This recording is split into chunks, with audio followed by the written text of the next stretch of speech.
والصلاة والسلام على إمام الأنبياء والمرسلين وعلى آله الطيبين الطاهرين وأصحابه الهادين المهديين وعلى إمام الأولياء والصالحين. أما بعد، أعوذ بالله من الشيطان الرجيم. بسم الله الرحمن الرحيم. وما آتاكم الرسول فخذوه وما نهاكم عنه فانتهوا. صدق الله مولانا العظيم. إن الله وملائكته يصلون على النبي يا أيها الذين آمنوا صلوا عليه وسلموا تسليما. درود السلام علیہ السلام علیکہ یا سیدی یا رسول اللہ وعلی آلک و اصحابک یا سیدی یا حمد الصلاۃ کے بعد میرے لیے انتہائی سعادت کی بات ہے کہ مجھے اس عظیم دینی درسگاہ میں حاضری کا موقع میسر آیا ہے۔ اللہ رب العزت میری اس حاضری کو میرے لیے ذریعہ فیض بنائے اور ہم سب کا اس درس حدیث شریف میں شریک ہونا اپنی بارگاہ میں قبول و منظور فرمائے۔ میں دل کی گہرائیوں سے شکر گزار ہوں انتہائی واجب الاحترام شخصیت جگر گوشائے حضور ضیاء الامت تصویر حضور ضیاء الامت حضور ڈاکٹر ابوالحسن اظہری صاحب دامت برکاتہ العالیہ۔ یقیناً یہ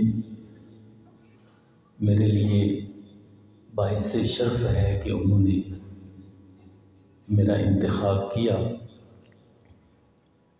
اور ان کے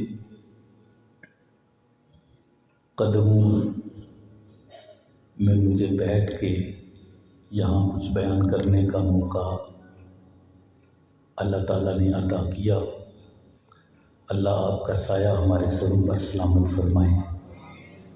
اور انتہائی واجب الاحترام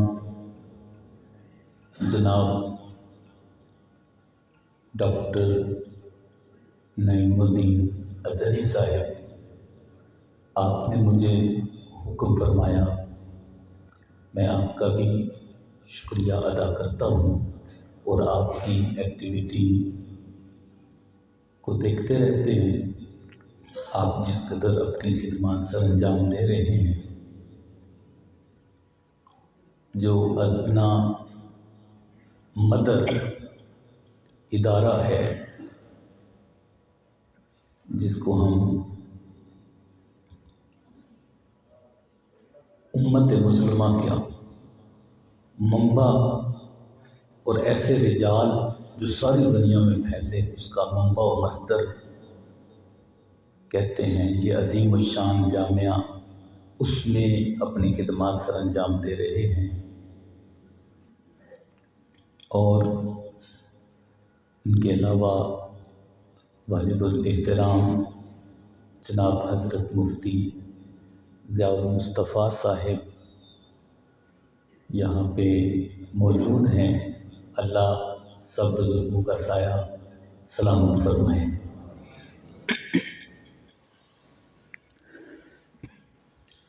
میں یہاں پر یقیناً آپ کو بتا نہیں سکتا کہ مجھے کتنی خوشی و مسرت محسوس ہو رہی ہے۔ حضور ضیاء الامت رحمہ اللہ کی تعلیمات ساری دنیا میں انتہائی پر اثر اور سنجیدہ شخصیات کی صورت میں نظر آ رہی ہیں۔ اللہ رب العزت ان کے یہ لگائے ہوئے پودے مزید ان کے پھل، ان کے ثمرات اور ان کا فیض ساری دنیا پہ اسی طرح ہی پھیلتا رہے۔ آج میں کچھ چند ایک چیزیں آپ سے عرض کروں گا۔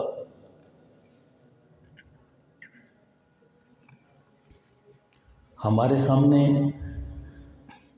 جب کوئی بھی حدیث آتی ہے تو ہم نے اس حدیث کی تحقیق کرنا ہوتی ہے۔ اس کے راوی ہمارے سامنے ہوتے ہیں، اس کی پوری سند ہمارے سامنے ہوتی ہے، اس کا متن ہمارے سامنے ہوتا ہے۔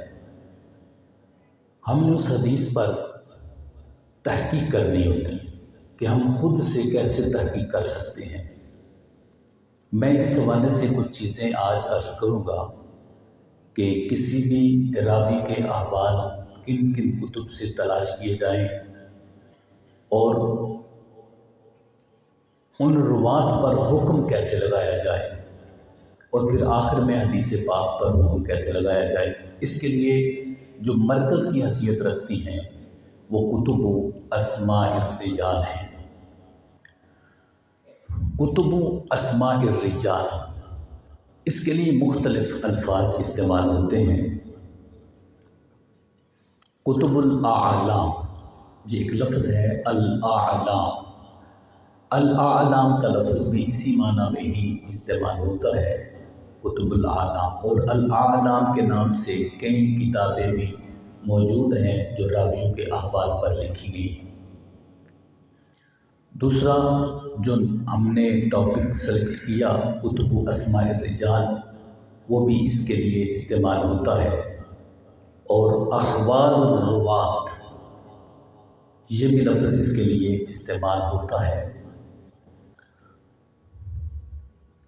اس کے علاوہ عمومی اصطلاح کے طور پر کتب الجرح والتعدیل، اگرچہ ایک بہت وسیع یہ ایک میدان ہے، لیکن اس کے لیے ایسی کتابوں کا یہ نام جو ہے وہ اس پر استعمال ہوتا رہتا ہے۔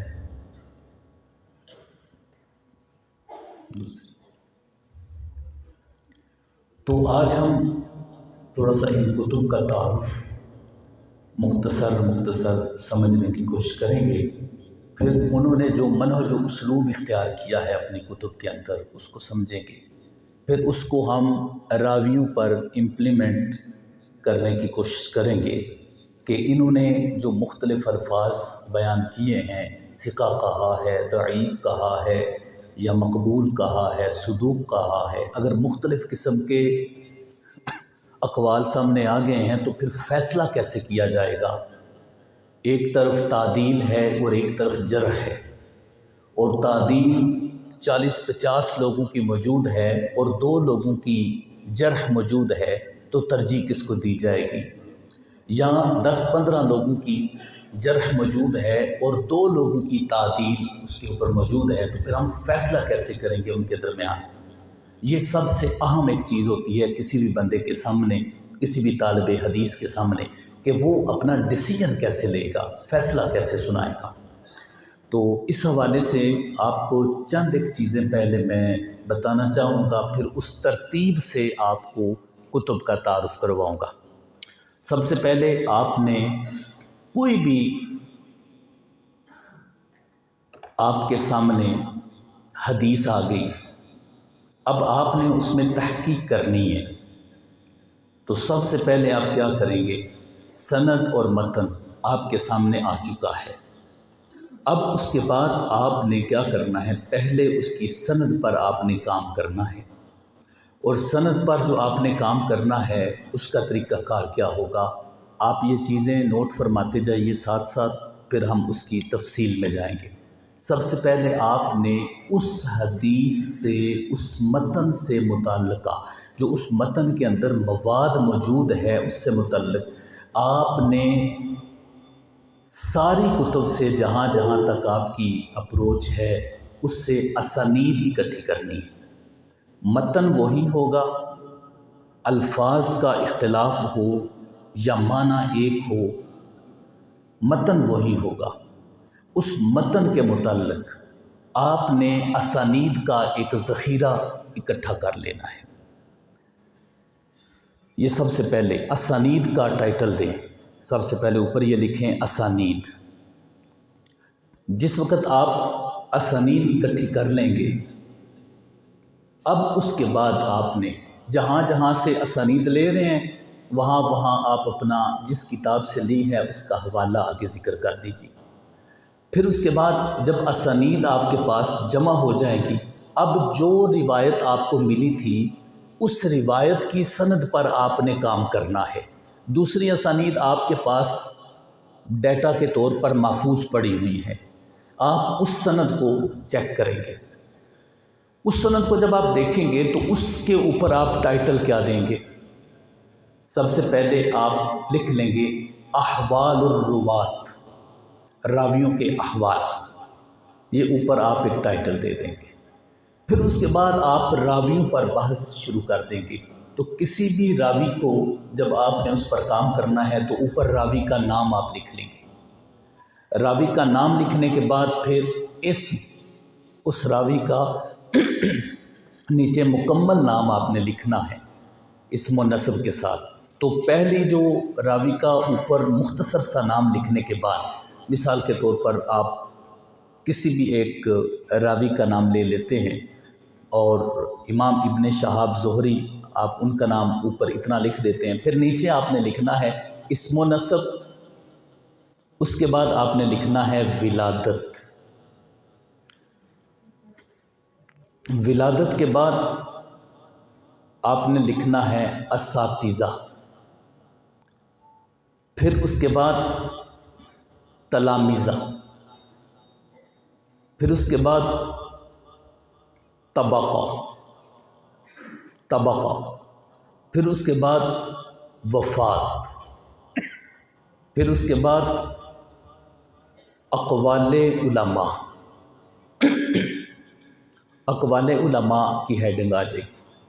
پھر اس کے بعد نیچے الحکم علی الراوی، راوی پر حکم، یہ آپ اس کے اقوال علماء کے بعد یہ ذکر کریں گے۔ پھر اس کے بعد اینڈ پہ آ کر آ جائے گا الحکم علی الاسناد یا الحکم علی الحدیث، یہ آخر میں آ جائے گا۔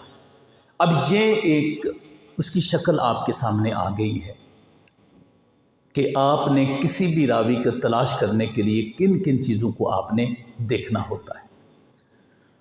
تو اب آپ نے سند میں سے پہلے راوی کا آغاز کرنا ہے، اس کو تلاش کرنے کے لیے اس کا نام آپ نے لکھ دیتے ہیں۔ اب یہاں پہ ایک چیز آپ نے ذہن میں رکھنی ہے، عمومی طور پر ایسا ہوتا ہے کہ آپ جس نام کا انتخاب کرنے جا رہے ہیں وہ اس امام نے ذکر کیا ہے، لیکن اس طرح کے اور بھی کئی نام موجود ہیں۔ تو آپ فیصلہ کیسے کریں گے کہ ان میں سے مجھے کون سا نام منتخب کرنا ہے؟ مثال کے طور پر عبداللہ، اب عبداللہ تو بہت زیادہ ہے،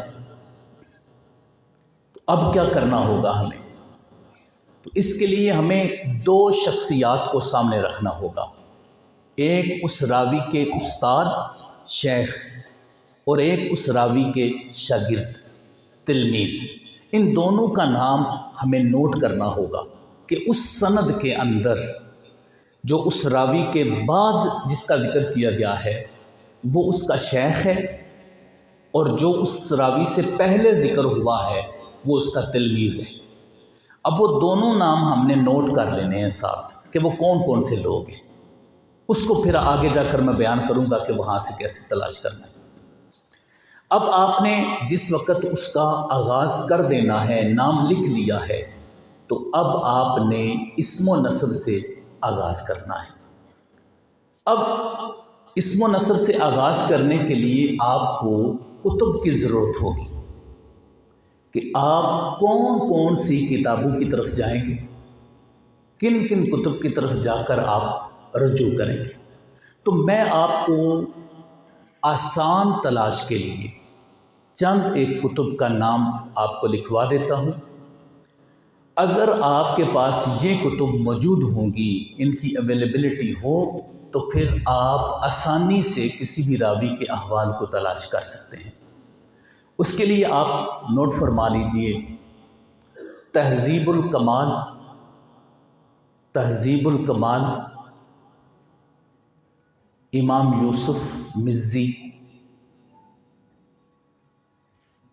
تہذیب التہذیب امام ابن حجر اسقلانی، تقریب التہذیب امام ابن حجر اسقلانی، سیر اعلام النبلاء امام الذہبی، تاریخ الاسلام امام الذہبی،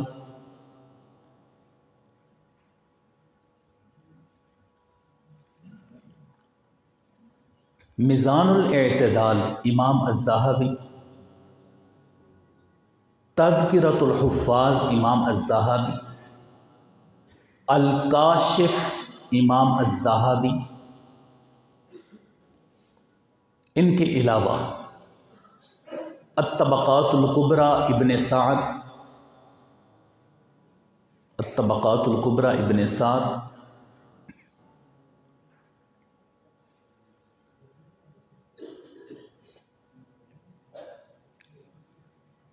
طبقات الحفاظ امام جلال الدین سیوطی،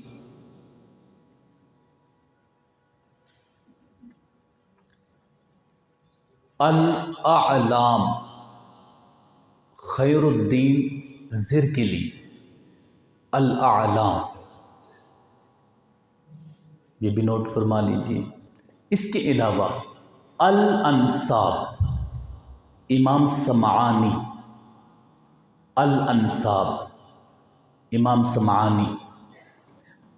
یہ کتب جو ہیں ان کے میں آپ کو بتاؤں گا کہ یہ جو آپ نے وہ ایک پوری ڈیٹیل لکھی ہے اسم و نسب کی، اور پھر اس کے بعد ولادت کی، وفات کی، تو کہ ان کتب سے آپ کو کیا کیا فائدہ ہو سکتا ہے۔ سب سے آسان اور زیادہ ذخیرہ پر مشتمل ایک کتاب جو آپ کے لیے زیادہ آسانی کا باعث ہو سکتی ہے وہ تہذیب الکمال ہے۔ سب سے پہلے آپ نے جس کتاب کی طرف رجوع کرنا ہے وہ تہذیب الکمال امام یوسف مزی کی کتاب ہے۔ اس میں یہ نہیں ہے کہ اس کے علاوہ بھی بڑی کتابیں ہیں، وہ میں آپ کو آہستہ آہستہ بتاؤں گا۔ وہ ابو حاتم الرازی کی کتاب ہو یا یحییٰ بن معین کی کتاب ہو یا دیگر محدثین کرام کی کتب ہوں یا الکامل ہو ابن عدی کی، اس حوالے سے میں آپ کو ساتھ ساتھ یہ بتاؤں گا، لیکن یہ جو آپ کے لیے آسان ہو سکتا ہے وہ میں آپ کو بتاتا ہوں۔ لے آئے نا، اس کو بعد میں کر لیجیے گا، لے آئیں بس۔ تو اس کے لیے تہذیب الکمال کو آپ نے ذہن میں رکھنا ہے۔ تہذیب الکمال کا تھوڑا سا تعارف آپ کے سامنے رکھنا چاہوں گا۔ تہذیب الکمال بنیادی طور پر ایک کتاب کے اوپر لکھی گئی ہے، ایک کتاب اس کا مرکز تھا، اور وہ جو کتاب ہے وہ ہے الکمال فی اسماء الرجال، الکمال فی اسماء، اس کا نام ہے نا تہذیب الکمال۔ تو وہ جو کمال لفظ ہے وہ اصل میں کتاب ہے امام عبد الغنی بن عبد الواحد نابلسی مقدسی، یہ ان کی کتاب ہے، المتوفیٰ 600 ہجری، امام عبد الغنی بن عبد الواحد المقدسی، المتوفیٰ 600 ہجری کے اندر وہ کتاب لکھی گئی الکمال۔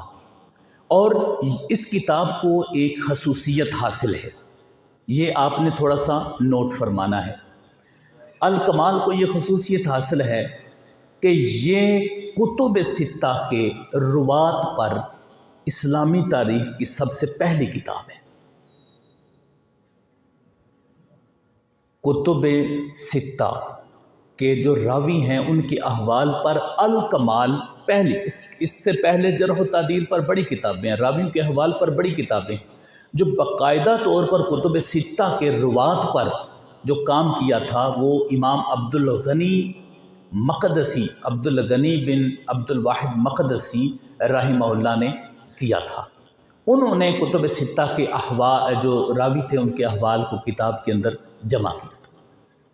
اب اس میں کئی کمیاں تھیں، انہوں نے یہ دعویٰ کیا ہے، امام عبدالغنی نے یہ دعویٰ کیا ہے باقاعدہ طور پر، مقدمہ کے اندر لکھا ہوا ہے کہ میں نے کتب ستہ کا کوئی راوی نہیں چھوڑا، سارے کے سارے راوی میں نے یہاں اس کے اندر ذکر کیے، یہ انہوں نے لکھا ہے، لیکن ایسا نہیں ہے۔ اس پر پھر امام یوسف مزی نے تفصیلاً بتایا ہے کہ میں نے پھر اس پر کیا کیا کام کیا۔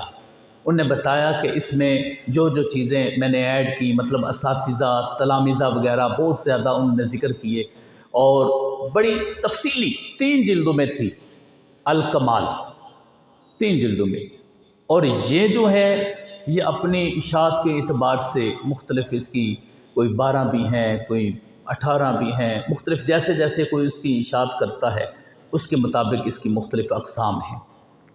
تہذیب الکمال کی تو اس کے اندر بہت زیادہ اضافے کیے امام یوسف مزی نے، تو ابتدائی کتاب وہ تھی۔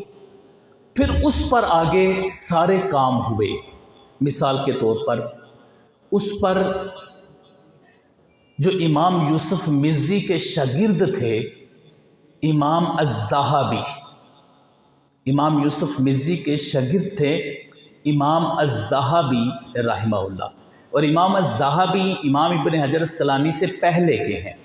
امام الذہبی رحمہ اللہ جو ہیں ان کا وصال ہے 748 ہجری کو، امام الذہبی المتوفی 748 ہجری، اور امام ابن حجر اسقلانی المتوفی 852 ہجری، ان سے بعد کے ہیں۔ تو یہ ایک صدی جو ہے وہ آپ کہہ سکتے ہیں ان کے وصال کے دوران جو ہے، تو امام الذہبی رحمہ اللہ نے اس پر کافی زیادہ کام کیا ہے۔ ایک انہوں نے تذہیب و تہذیب الکمال کتاب لکھی امام الذہبی نے، اسی پر تہذیب الکمال کے اوپر۔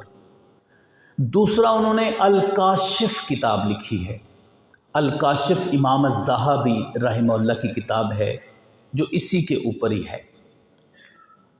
اس کے علاوہ اس کے اوپر امام ابن حجر اسقلانی نے کتاب لکھی ہے، ان میں امام ابن حجر اسقلانی کی ایک تو تہذیب التہذیب ہے، اور تہذیب التہذیب کے علاوہ جو امام ابن حجر اسقلانی نے اس پر کتابیں لکھی ہیں وہ بھی بڑی اہم ہیں، تو میں چاہتا ہوں کہ آپ تھوڑا سا اس کو بھی نوٹ فرما لیجیے۔ امام ابن حجر اسقلانی، یہ میں تھوڑا تھوڑا تعارف کروا کے آگے پھر اس کے بعد جو ہے وہ آپ کو اس طرف لے کے آتا ہوں، پھر ہم ذرا تفصیل کے اندر جائیں گے اس کی۔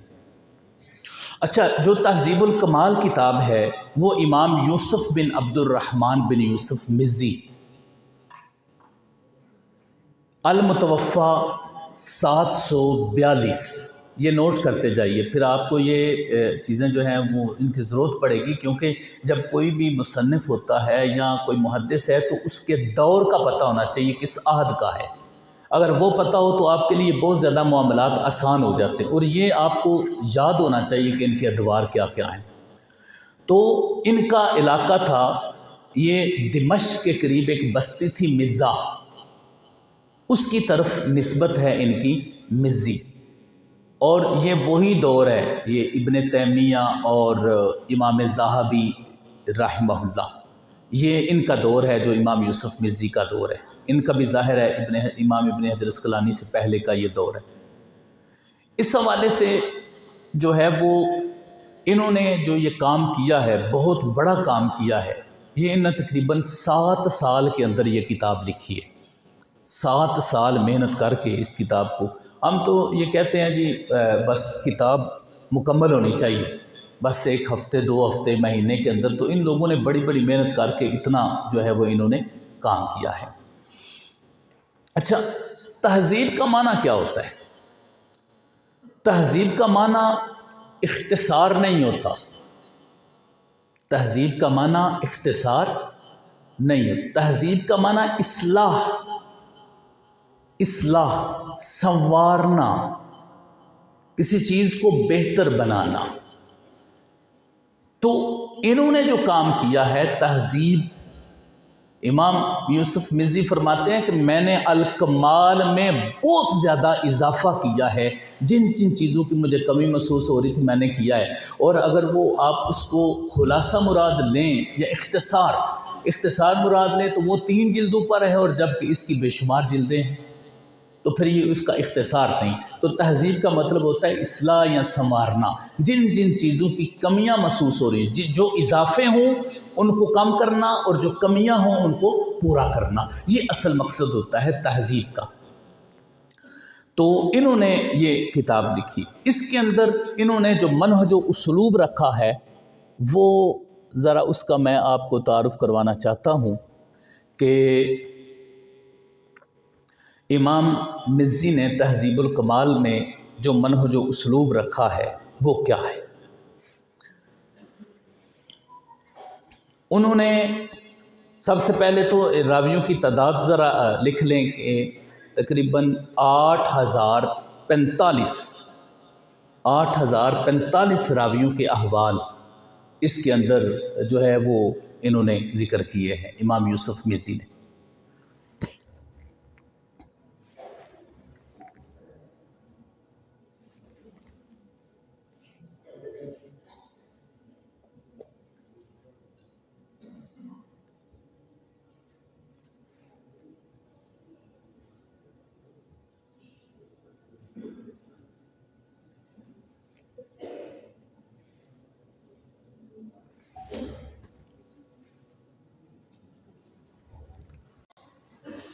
یہ آپ کو نظر آ رہا ہے بالکل ٹھیک، یا یہ لائٹ آف کروا دیں؟ آف کروا لیں، اچھا نظر آ رہا ہے۔ یہ تہذیب الکمال ہے۔ سب سے پہلے آپ اس کی سائیڈ فہرست دیکھیے کہ یہ جو کتاب ہے یہ حروف تہجی کے اعتبار سے لکھی گئی، اس کو آپ الف بائی ترتیب بھی کہتے ہیں، الفابیٹیکلی بھی آپ اس کو کہتے ہیں، اور حروف المعجم بھی کہتے ہیں، حروف المعجم اور حروف تہجی، 4 چیزیں جو ہیں وہ ہم نے اس حوالے سے اس کے نام جو ہیں وہ ذکر کیے ہیں۔ اس کے لیے یہ جو الف بائی ترتیب ہے وہ ہوتی ہے۔ امام یوسف مزی رحمہ اللہ نے اس ترتیب سے اپنی کتاب کو حروف معجم کے اعتبار سے جو ہے وہ اس کو ذکر کیا ہے۔ اس کے اندر انہوں نے حدیث پاک کے حوالے سے کچھ چیزیں جو ہیں وہ ذکر کی ہیں، کچھ علوم کے حوالے سے، تو میں اس طرف نہیں جانا چاہتا، پھر بات جو ہے وہ کافی لمبی ہو جائے گی اور اصل موضوع سے ہم ہٹ جائیں گے۔ اس میں انہوں نے سیرت کا بھی ذکر کیا ہے، رسول اللہ صلی اللہ علیہ وسلم کی سیرت کا بھی، یہ اس حوالے سے بھی ایک مصدر ہے سیرت کے حوالے سے بھی، اور اس کے علاوہ باقی پھر صحابہ اکرام کے احوال اور دیگر تابعین، تابع تابعین، یہ ساری چیزیں انہوں نے ذکر کی۔ ان کا طریقہ کیا ہے، کسی بھی راوی کو جب یہ کسی بھی راوی کا ذکر کرتے ہیں تو ان کا طریقہ کار کیا ہے۔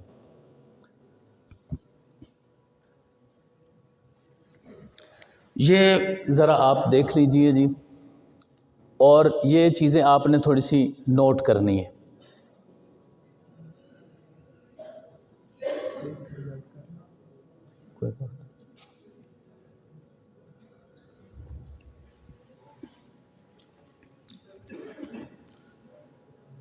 یہ جس طرح یہ ذکر کیا ہے، پہلے تو یہ رقم الراوی ہے، راوی کا کون سا یہ نمبر چل رہا ہے، پھر اس کے بعد اس راوی کا نام ہے، اور وہ نام کے ساتھ جو نسب ہے وہ ہے، پھر اس کے بعد اس راوی کا لقب ہے،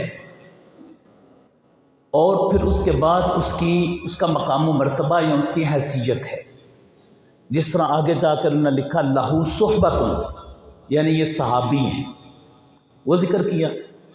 پھر اس کے بعد اس نام کے شروع میں آپ کو نظر آ رہا ہے دال اور سین، نظر آ رہا ہے جی؟ اس سے مراد کیا ہے؟ یہ ایک بہت بڑا کام ہے، یہ جس شروع میں آپ کو دال اور سین نظر آ رہا ہے، یہ ایک بہت بڑا کام نہیں نظر آ رہا؟ میرا خیال ہے اگر اس لائٹ کو آف کروا دیں تو یہ سب کو نظر آ جائے گا۔ یہ اچھا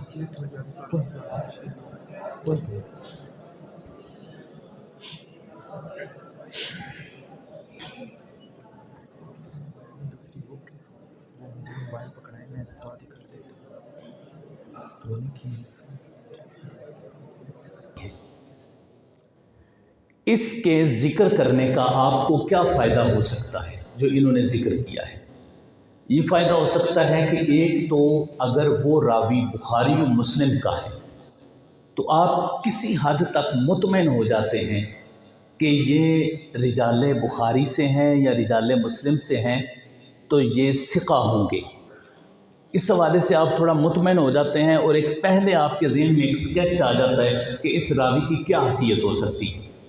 تو وہ جو پہلے حروف ہیں اس میں یہ بتایا جاتا ہے کہ یہ کس کتاب کے راوی ہیں۔ اس کے تھوڑے سے رموز میں آپ کو بتاتا ہوں، وہ آپ ذرا نوٹ فرما لیجئے۔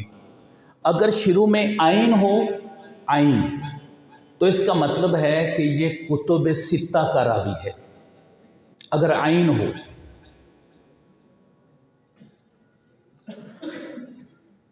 اور اگر 4 لکھا ہو، 4، تو اس کا مطلب ہے سنن اربعہ کا راوی ہے۔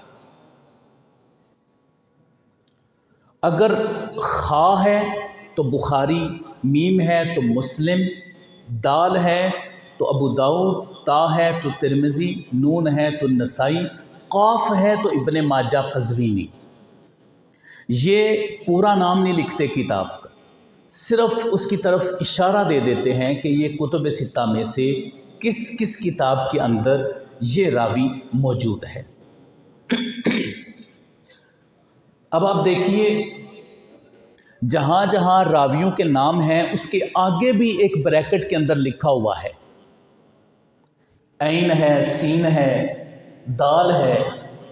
اس کا مطلب ہے کہ اس کے اندر موجود راویوں کے بارے میں بھی بتایا گیا ہے کہ یہ کتب ستہ میں سے کس کا راوی ہے۔ تو یہاں سے آپ کو کافی چیزیں سمجھ میں آ جاتی ہیں تہذیب الکمال کتاب کو دیکھ کر۔ تو یہ ایک تو حروف کے اعتبار سے جو تھا وہ ہم نے سمجھا۔ اس کے بعد سیکنڈ جو لائن ہے اس پر لکھا ہوا ہے رواً۔ پوری اس کتاب کے اندر جہاں پر بھی رواً آئے گا اس کے بعد اس راوی کے سارے اساتذہ آئیں گے۔ یہ جس وقت آپ کتابیں کھول کے بیٹھیں گے نا تو اکیلے ہوں گے ظاہر ہے پڑھنے والے، تو پھر اس وقت یہ چیزیں آپ کے مائنڈ میں ہوں گی تو آپ آسانی سے یہ سمجھ پائیں گے، کیونکہ یہاں نہیں لکھا ہوا کہ ان کے اساتذہ کون سے اور تلامذہ کون سے ہیں۔ تو رواً جہاں پر لکھا ہوگا اس سے مراد ہوگا اس راوی کے اساتذہ، اور جہاں رواً ہوگا، رواً ہو، اس کے بعد آنے والے اس راوی کے تلامذہ ہوں گے۔ رواً ہو کے بعد تلامذہ ہوں گے اور رواً کے بعد جو ہے وہ اساتذہ ہوں گے۔ تو جس وقت آپ نے وہاں جا کر لکھنا ہے اساتذہ اور تلامذہ، تو پھر یہاں پر آ کر آپ کو رجوع کرنا پڑے۔ پھر اس کے بعد جو انہوں نے نام ذکر کیے ہوئے ہیں، جو نام ذکر کیے ہوئے ہیں وہ بھی الفابیٹیکلی ہیں۔ اساتذہ کے 20-20، 25-25، 50-50 اگر نام آئے ہیں تو وہ بھی حروف تہجی کے اعتبار سے نام اندر ذکر کیے گئے ہیں تاکہ طالب حدیث کے لیے تلاش کرنا اس کو آسان ہو جائے۔ اچھا، ایک اور لفظ استعمال ہوا ہے نیچے، روا لہو۔ روا لہو کا کیا مطلب ہے؟ روا لہو جب لفظ بولا جاتا ہے تو اس کے لیے کچھ شاگرد اور استاد، شیخ یا تلمیذ کا ہونا ضروری نہیں ہوتا۔ روا لہو کا مطلب یہ ہوتا ہے کہ اس مصنف نے اس راوی کی حدیث کو لیا ہے، اس مصنف کی جو احادیث ہیں اس کی سند میں اس راوی کا نام آیا ہے، تو اس کے لیے روا لہو کا لفظ، جس طرح روا لہو ابو داؤد والنسائی حدیثاً، ابو داؤد اور نسائی نے ان کی ایک حدیث لی ہے، تو روا لہو کا مطلب ہے کہ انہوں نے اپنی کتاب کے اندر، وہ سند کا کوئی بھی مقام ہو سکتا ہے جہاں پر انہوں نے اس کو ذکر کرنا ہے۔ تو یہ ہو گیا جی اسم و نسب۔ پھر اس کے بعد اساتذہ اور تلامذہ، اس کے بعد آپ نے دیکھنا ہے ان کی ولادت، یعنی اسم و نسب کے بعد آپ نے ولادت دیکھنا۔ تو ولادت کے لیے یہ کتب بھی آپ کے کام آ سکتی ہیں، لیکن ایک کتاب میں آپ کو بتاتا ہوں جو اس حوالے سے آپ کے لیے بڑی اہم ہے، وہ ہے الاعلام، خیر الدین زرکلی، عصر حاضر کے، ابھی نہیں ہے دنیا میں، یہ اسی زمانے کے ہیں، وہ تھوڑا ہی عرصہ پہلے کے۔ الاعلام کتاب، یہ الاعلام کتاب جو ہے یہ اس فن کے لیے آپ کے لیے بہت مددگار ثابت ہو سکتی۔ 1396 ہجری کو وصال ہے خیر الدین زرکلی کا، 1396 ہجری، یہی ہمارا ہی عہد ہے یہ سارا۔ اس کتاب کے اندر، الاعلام کے اندر، یہ ہجری اور عیسوی دونوں چیزیں ذکر کرتے ہیں، ہجری اور عیسوی دونوں چیزیں ذکر کرتے ہیں۔ پھر اس کے بعد یہ اس کتاب کے اندر، الاعلام کے اندر، یہ دمشق کے رہنے والے ہیں، خیر الدین بن محمد زرکلی دمشقی۔ انہوں نے اس کے اندر خلفاء جو بادشاہ ہوئے ہیں ان کا ذکر کیا ہے، مؤثر شخصیات کا ذکر کیا ہے، ماہرین فن کا ذکر کیا ہے، شعراء کا ذکر کیا ہے، قراء کا ذکر کیا ہے، مکثرین فی الروایہ کا ذکر کیا ہے اس کے اندر، مستشرقین کا ذکر کیا ہے اس کے اندر، اور اس کے اندر دیگر جو مصنفین ہوئے جنہوں نے اچھا کام کیا ان کا بھی ذکر کیا ہے۔ مختلف شخصیات کا الاعلام کے اندر انہوں نے ذکر کیا ہے۔ الاعلام کا تھوڑا سا میں یہاں سے آپ کو دکھا دیتا ہوں تاکہ آپ کی نظر سے گزر جائے کہ انہوں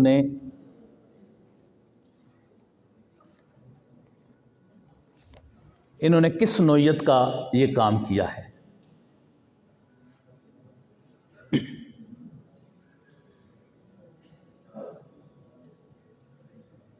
یہ کتاب تقریباً 7 جلدوں میں ہے، مل جاتی ہے۔ جی ماشاءاللہ اوپر موجود ہے۔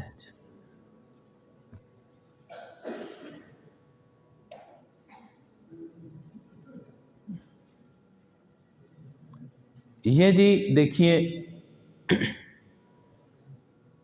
انہوں نے راوی کا ذکر کیا ہے، جہاں پر ان کو اس کی ہجری وغیرہ نہیں ملتی تو پھر یہ اس کا ذکر نہیں کرتے، وہاں پر زیرو لگا دیتے۔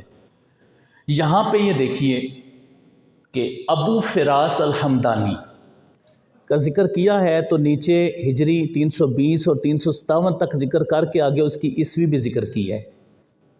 تو یہ آپ کہہ لیں کہ ہجری اور عیسوی دونوں کی معلومات کے لیے، ولادت اور وفات کے لیے، یہ کتاب آپ کے لیے ایک اچھا تحفہ ثابت ہو سکتی ہے۔ اس کے اندر انہوں نے وہ تصویریں بھی لے کر آئے ہوئے ہیں، تصویریں بھی بہت سارے لوگوں کی اس کے اندر انہوں نے جو ہے نا وہ شیئر کی ہوئی ہیں کتاب کے ساتھ۔ اور یہ اس کے اندر یہ لے کر کیا آتے ہیں، ان کا اسلوب کیا ہے؟ ان کا اسلوب جو ہے یہ سب سے پہلے ان کا جو کنیت یا لقب ہے معروف وہ اوپر ذکر کرتے ہیں، جس طرح ابو فراس الحمدانی ذکر کیا، اس کے بعد یہ ولادت و وفات، پھر ان کا اسم و نسب ذکر کرتے ہیں، الحارث بن سعید بن حمدان، یہ ذکر کر کے پھر اس کے بعد لقب اور پھر اس کے بعد کنیت ذکر کرتے ہیں، پھر اس کے بعد بتاتے ہیں کہ یہ کیا تھا۔ آگے لکھا ہے امیر، شاعر، فارس، یہ آگے اس کی تفصیل لکھ دی ہے۔ پھر اس کے بعد یہ چیز ذکر کرنے کے بعد وہ ان کا جو بھی عہدہ ہوتا ہے، مرتبہ ہوتا ہے، اس کو بھی بیان کرتے ہیں۔ پھر کبھی کبھار جو اس راوی نے سفر کیے ہوتے ہیں مختلف ممالک کی طرف، اس کا بھی کبھی کبھار ذکر کرتے ہیں۔ پھر کتب ضرور ذکر کرتے ہیں، جو مصنف ہوتا ہے اس کی کتب کا نام ذکر کرتے ہیں کہ اس مصنف نے فلاں فلاں کتابیں لکھی ہیں۔ جب آپ راوی کے احوال کو تلاش کرتے ہیں، اس میں دلچسپی رکھتے ہیں، تو آپ کو پھر پتہ ہوتا ہے کہ کس کس بندے نے کیا کام کیا ہوا ہے۔ تو اس طریقے سے تقریباً کوئی 14,000 سے زائد شخصیات کا تعارف اس کے اندر موجود ہے۔ 14,000 سے زائد تراجم الاعلام کے اندر موجود ہیں۔ بہت زیادہ ڈیٹیل میں یہ نہیں جاتے، نہ ہی اس کی جرح و تعدیل کے درپے ہوتے ہیں، یہ بس انفارمیشن دیتے ہیں اور ان کی جو شخصیت ہوتی ہے اس کے بارے میں یہ بیان کرتے ہیں۔ تو یہ الاعلام خیر الدین زرکلی کی کتاب ہے، جہاں سے آپ ولادت وفات آسانی سے آپ لے سکتے ہیں۔ باقی کتب میں پھر آپ کو مل جائے گا، لیکن یہ ہے کہ یہ ذرا آپ کے لیے آسانی ہو سکتی ہے۔ اچھا جی، جہاں سے ولادت ملے گی وہاں سے وفات بھی آپ کو ملے گی۔ اب آتے ہیں ہم ذرا طبقہ کی طرف، کہ آپ نے وہ طبقہ تلاش کرنا ہے۔ طبقہ کے حوالہ سے میں عرض کروں کہ طبقہ کس کو کہتے ہیں؟ طبقہ کا مطلب ہوتا ہے مشابہ ہونا، ایک جیسا ہونا، ہم شکل ہونا، یہ موافق ہونا، یہ طبقہ کا معنی ہے۔ طبقہ کس کو کہتے ہیں؟ جب چند شخصیات عمر میں، علم میں، زمانہ کے اعتبار سے یا مقام و مرتبہ میں ایک جیسی ہوں، آپس میں ایک دوسرے سے ملتی جلتی ہوں، ان شخصیات کو ہم طبقہ یا ان شخصیات کو ایک ہی طبقہ میں شمار کیا جاتا ہے۔ اب میں اس کی تھوڑی تھوڑی مثالیں آپ کو پیش کرتا ہوں۔ اگر آپ دیکھتے ہیں مرتبہ کے لحاظ سے، تو پھر آپ اس کی ڈویژن یوں کر سکتے ہیں: طبقات الصحابہ، طبقات التابعین، طبقات التبع تابعین۔ آپ اس طریقے سے اس کو تقسیم کر سکتے ہیں کہ صحابہ اکرام کا طبقہ، تابعین کا طبقہ اور تبع تابعین کا طبقہ۔ تو اس طریقے سے مرتبہ کے لحاظ سے اگر آپ وہ دیکھنا چاہتے ہیں تو مرتبہ کے لحاظ سے آپ یوں اس کا ذکر کر سکتے ہیں۔ اسی طرح ہی یہ جو طبقات ہیں، اس کے حوالے سے تھوڑی سی معلومات آپ نوٹ فرما لیجئے۔ کچھ وہ شخصیات ہیں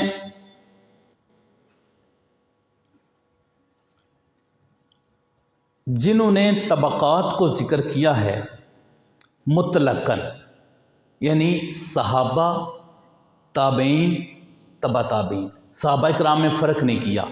کچھ وہ شخصیات ہیں جن میں امام ابن حبان ہیں، ان کی کتاب الثقات کے اندر جو انہوں نے طبقات ذکر کیے ہیں۔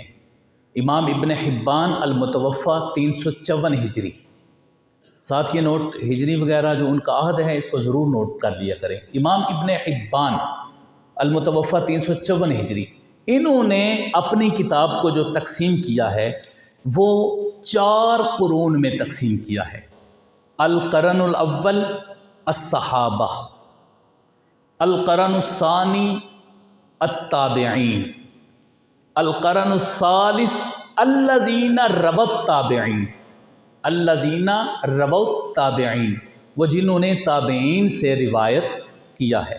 القرن الرابع اتباع التابعین، تبع تابعین، 4 قرن میں انہوں نے ذکر کیا۔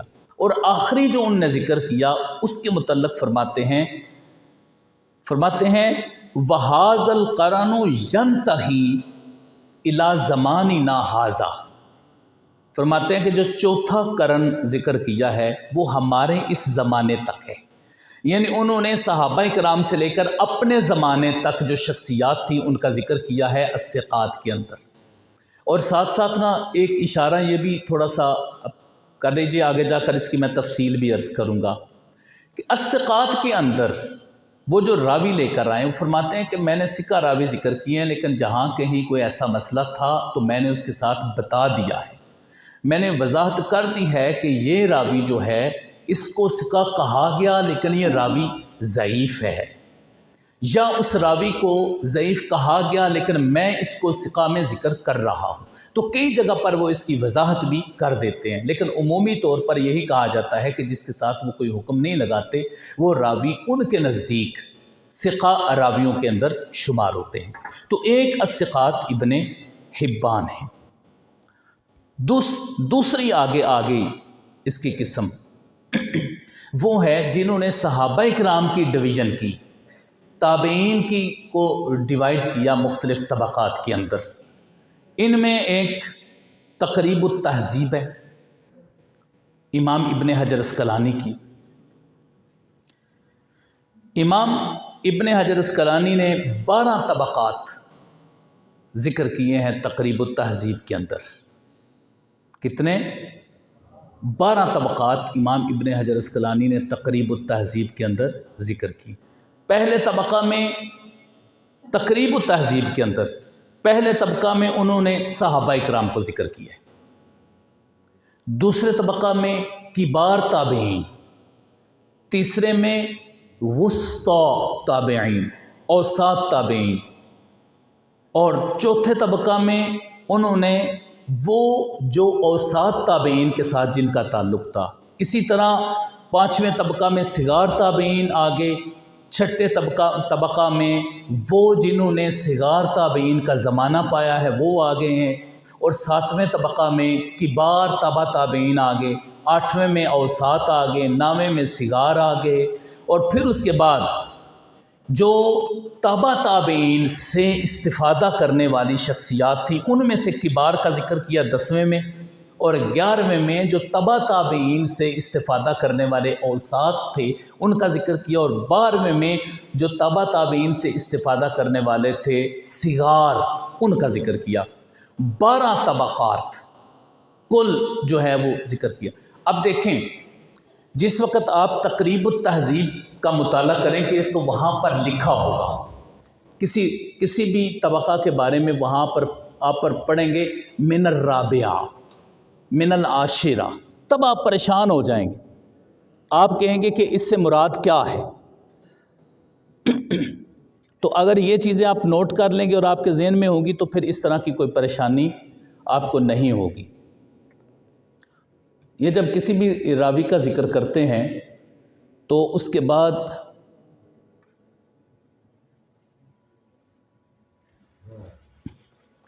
یہ آ گیا، ٹھیک ہے، من الحادیہ عشر، 11واں طبقہ، یہ وہاں لکھتے نہیں ہیں طبقہ، ان کا طریقہ کار کیا ہے کہ یہ اسم مع نسب ذکر کرتے ہیں، پھر اس کے بعد لقب ذکر کرتے ہیں راوی کا، جو بھی نسبتی لقب ہوتا ہے وہ ذکر کرتے ہیں، پھر حکم لگاتے ہیں مقبول۔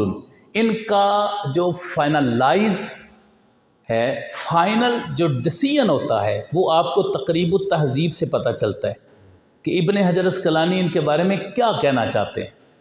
اوورآل جو ایک محدثین کرام میں ایک اعتماد رہا ہے ابن حجر اسقلانی پر، وہ یہی رہا ہے کہ بہت زیادہ لوگوں نے یہی کیا ہے کہ جو ابن حجر اسقلانی نے کہا ہے انہوں نے کہا چلو ٹھیک ہے، قابل قبول ہے، اگرچہ ان سے اختلاف بھی کیا گیا۔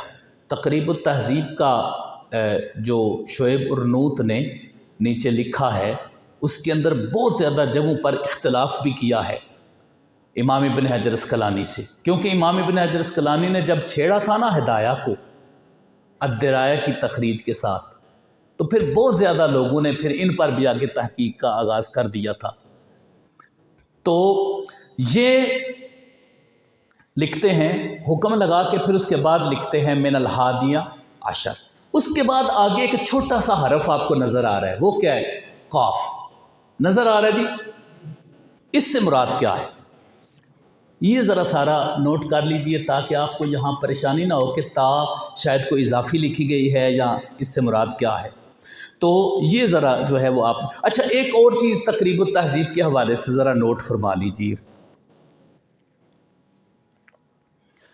اچھا، پہلا اور دوسرا طبقہ جو امام ابن حجر اسقلانی نے ذکر کیا ہے یہ 100 ہجری تک جاتا ہے۔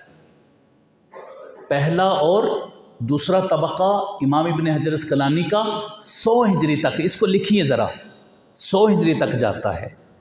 پھر تیسرے سے لے کر 8ویں تک 200 ہجری تک جاتا ہے۔ تیسرے سے لے کے 8ویں تک 200 ہجری تک جاتا ہے۔ پھر 9ویں سے لے کر آخر تک جو انہوں نے ذکر کیا ہے وہ 200 ہجری کے بعد کا ہے۔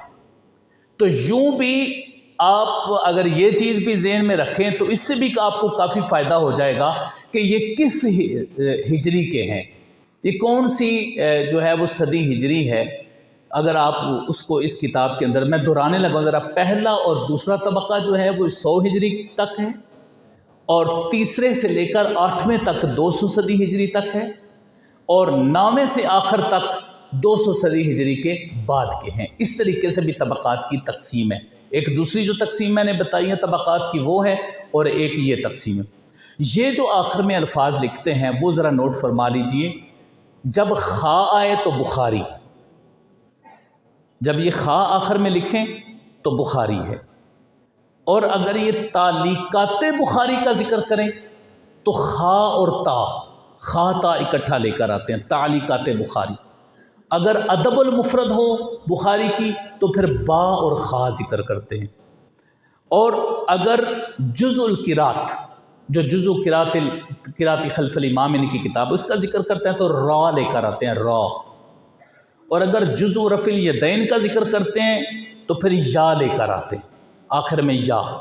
اگر مسلم کا ذکر کرتے ہیں تو میم لے کر آتے ہیں، ابو داؤد کا ذکر کرتے ہیں تو دال لے کر آتے ہیں، اور اگر مراسیل ابی داؤد کا ذکر کرتے ہیں تو میم دال لے کر آتے ہیں، نسائی کا ذکر کرتے ہیں تو سین لے کر آتے ہیں۔ یعنی یہ راوی اس کتاب کا راوی ہے، یہ بتانا ان کا مقصود ہوتا ہے یہاں پہ۔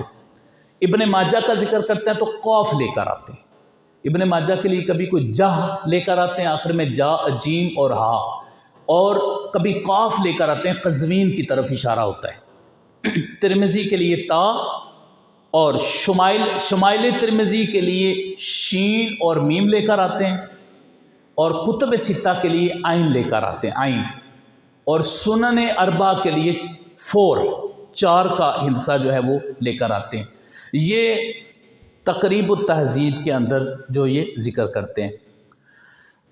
8826 راویوں کے احوال ابن حجر اسقلانی نے اس کے اندر ذکر کیے ہیں، 8826 روات کا ذکر کیا ہے۔ وہ کبھی کبھار اس راوی کا جو وصال ہے وہ بھی آخر میں ذکر کر دیتے ہیں۔ یہ تقریب التہذیب کے بارے میں عرض کر رہا تھا۔ تو اب دیکھیں، اگر آپ دیکھتے ہیں من الحادی عشرہ تو آپ کو تو سمجھ نہیں آئے گی کہ یہ چیز کیا ہے، لیکن اگر آپ یہ چیز نوٹ کر لیں گے اور پھر اس کے بعد اس کتاب کو تقریب التہذیب کو آپ پڑھیں گے تو پھر آپ کو لطف آئے گا، ساری چیزیں آپ کو سمجھ میں آئے گی کہ ہم نے اس کا جو ہے وہ اس سے کیا مراد لینا ہے۔ تو طبقہ کے لیے ایک ہے تقریب التہذیب،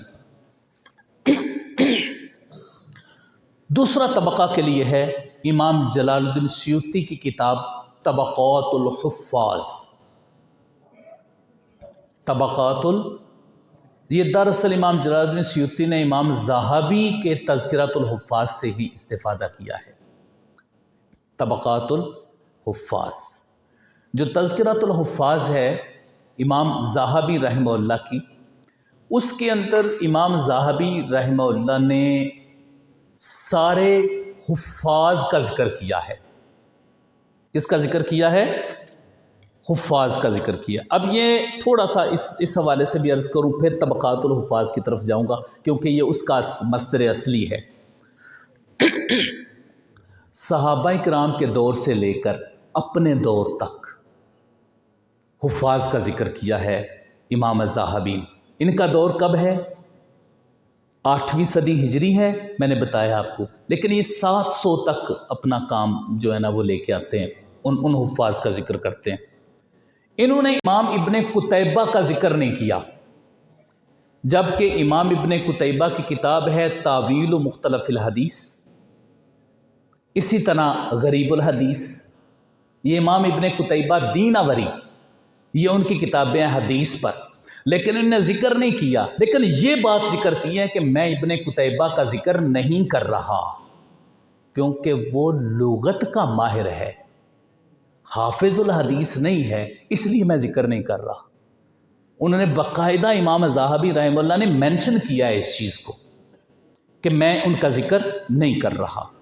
اسی طرح خارجہ بن زید، یہ بھی حدیث کے ساتھ ان کا تعلق تھا، لیکن انہوں نے کہا کہ ان کا فقہائے سبع کے ساتھ تعلق ہے، یہ حافظ الحدیث نہیں ہے، اس لیے میں خارجہ بن زید کا بھی ذکر نہیں کر رہا، اور واقدی کا بھی ذکر نہیں کیا، اور ساتھ لکھا کہ میں واقدی کا اس لیے ذکر نہیں کر رہا کیونکہ ان سے حدیث کے اندر محدثین کرام اس طرح روایات نہیں لیتے، ٹھیک ہے؟ تو وہ کہتے ہیں کہ اس لیے میں نے واقدی کا بھی ذکر نہیں کیا اگرچہ وہ حدیث پر واقفیت رکھتے تھے۔ تو اس کا مطلب ہے کہ انہوں نے شخصیات کو نامزد کیا اور بتایا کہ میں نے حفاظ کا ذکر کیا ہے تذکرۃ الحفاظ کے اندر۔ اس پر پھر آگے ذیل بھی لکھی گئی، ذیل تذکرۃ الحفاظ ابو المحاسن دمشقی نے لکھی، اسماعیل نے لکھی، اور انہوں نے کیا کیا، انہوں نے اسماعیل بن بردس، انہوں نے یہ کیا کہ انہوں نے اس کتاب کو تذکرۃ الحفاظ کو تھوڑا مختصر کر کے منظوم شکل میں پیش کیا ہے، ساری اس کتاب کو منظوم شکل میں جو ہے وہ پیش کر دیا ہے۔ تو یہ تذکرۃ الحفاظ تھا۔ امام جلال الدین سیوطی رحمہ اللہ کی جو طبقات الحفاظ ہے، اس کے اندر امام جلال الدین سیوطی رحمہ اللہ نے جو طبقات ہیں وہ تھوڑے زیادہ ذکر کیے ہیں۔ انہوں نے 21 طبقات ذکر کیے امام الذہبی نے تذکرۃ الحفاظ میں، لیکن امام جلال الدین سیوطی رحمہ اللہ نے 24 طبقات اس کے اندر ذکر کیے ہیں، اور یہ تذکرۃ الحفاظ پر اضافہ ہے۔ یعنی کیا ہوا، 748 ہجری کو ان کا وصال ہوا، 911 ہجری کو امام جلال الدین سیوطی رحمہ اللہ کا وصال ہوا۔ اب انہوں نے ان کے بعد جو کچھ حفاظ تھے امام ذہبی کے بعد وہ انہوں نے ذکر کیے ہیں۔ ویسے امام جلال الدین سیوطی رحمہ اللہ اس طرح کے کافی کام کیے ہوئے ہیں کہ جو بعد کے لوگ تھے ان کا بھی ذکر کر دیا۔ جس طرح میں ابھی آپ کو ایک کتاب الانصاب امام سمانی کا بھی تعارف آپ کو کرواؤں گا، تو اس پر بھی امام جلال الدین سیوطی کا کام ہے۔ انہوں نے اپنے دور تک کے جو تھے علاقے یا اس کے القاب وغیرہ تھے وہ انہوں نے بیان کیے ہیں۔ تو اس طرح کے امام جلال الدین سیوطی رحمہ اللہ کے کافی کام ہیں۔ تو انہوں نے جو طبقات 24 ذکر کیے ہیں ان میں پہلے 4 کو مینشن کیا ہے کہ اس کے اندر کن کا ذکر ہے، صحابہ، کبار تابعین، اوساط تابعین اور صغار تابعین، یہاں تک 4 طبقات تک انہوں نے بتایا ہے کہ اس کے اندر کس چیز کا ذکر ہوگا۔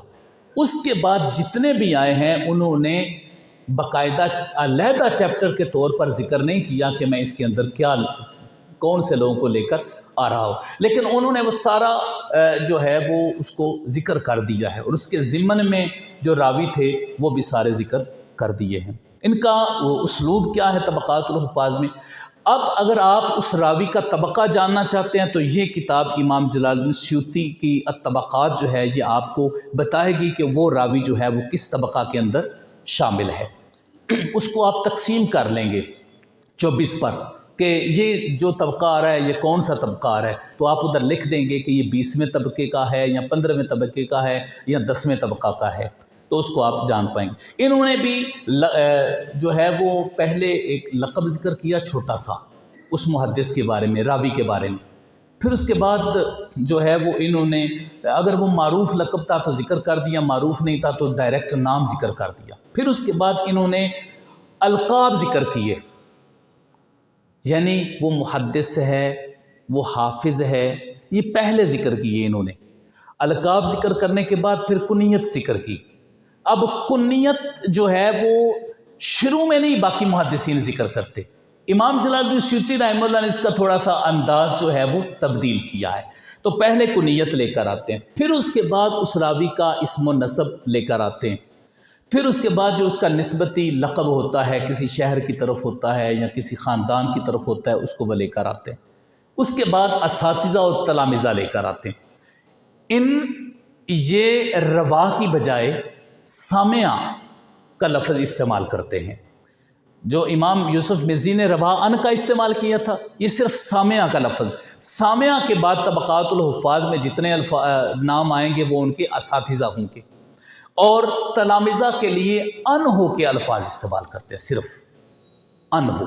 تو ان ہو کے بعد جو ہے وہ اس راوی کے جو تلامذہ ہیں وہ اس میں آئیں گے۔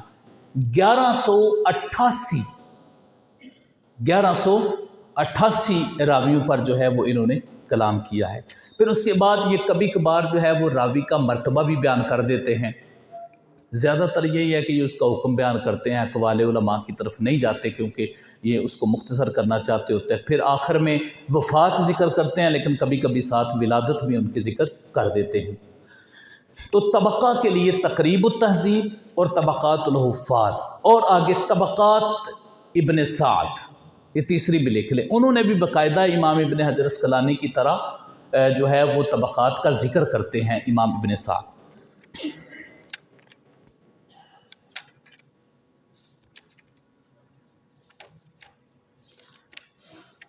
اس کے بعد آ گیا جی اقوال العلماء۔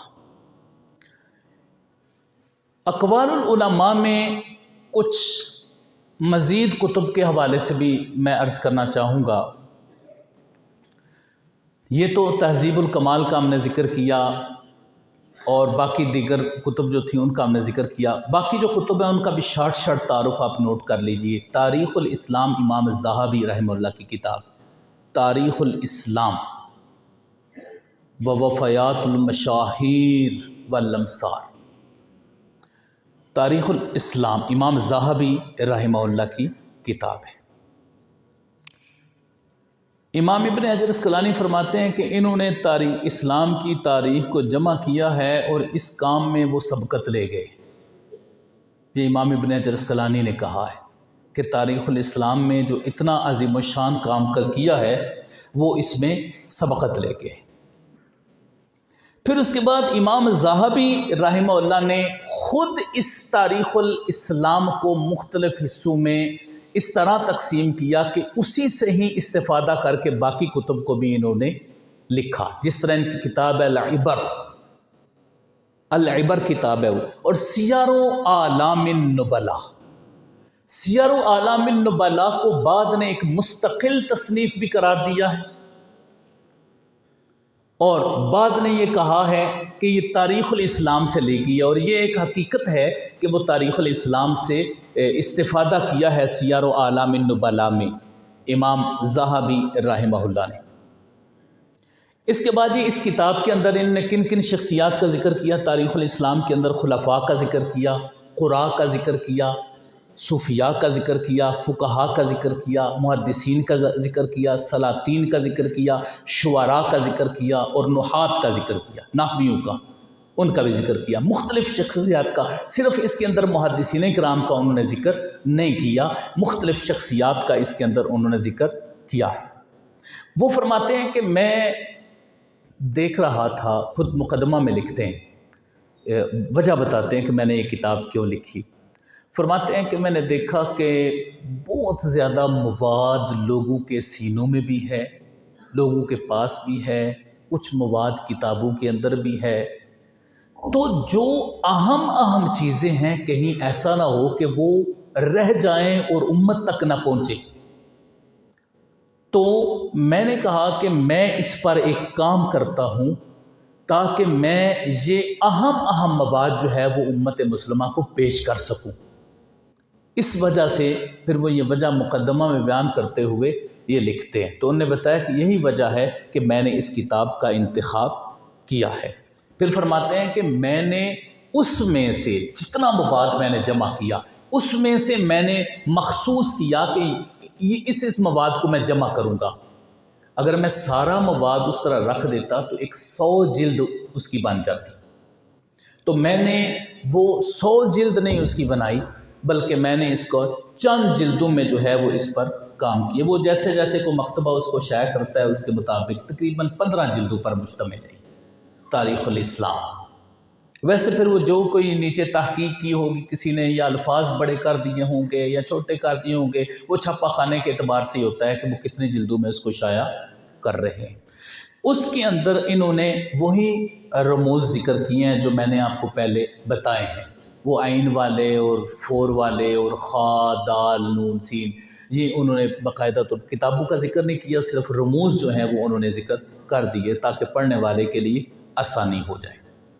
اس کے علاوہ انہوں نے اس کتاب کے اندر کیا کیا لکھا ہے، سیرت پر انہوں نے کیا ہے، غزوات، سریات اور حوادث اور عہد صدیقی یا دیگر جتنے بھی عہد ہیں ان کے اندر پیش آنے والے واقعات، مثلا منکرین زکوٰۃ کے بارے میں ذکر کر دیا ہے انہوں نے، مرتدین کا جو تھا وہ سارا وہ بیان کر دیا ہے، اور باغ فدق کے بارے میں بڑی تفصیل بیان کر دی ہے اس کے اندر انہوں نے.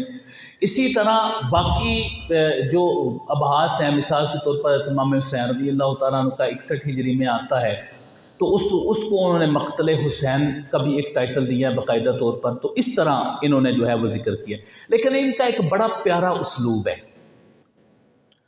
وہ یہ ہے کہ انہوں نے مختلف طبقات ذکر کیے ہیں، اور طبقات کی تقسیم انہوں نے کیسے کی ہے. طبقات کی انہوں نے پتہ کتنے طبقات ذکر کیے ہیں اس کتاب کے اندر؟ 70 طبقات ذکر کیے ہیں اس کے اندر امام الذہبی رحمہ اللہ نے. اس کی تقسیم کیا کی ہے؟ ایک ایک دہائی، ایک ایک طبقہ، 1 سے 10، 10 سے 20، 20 سے 30، 30 سے 40، 40 سے 50، اس طرح وہ اس سے شروع کی 11 سے 20 تک، 21 سے 30 تک. تو یوں ان تک 70 دہائیاں بنتی ہیں.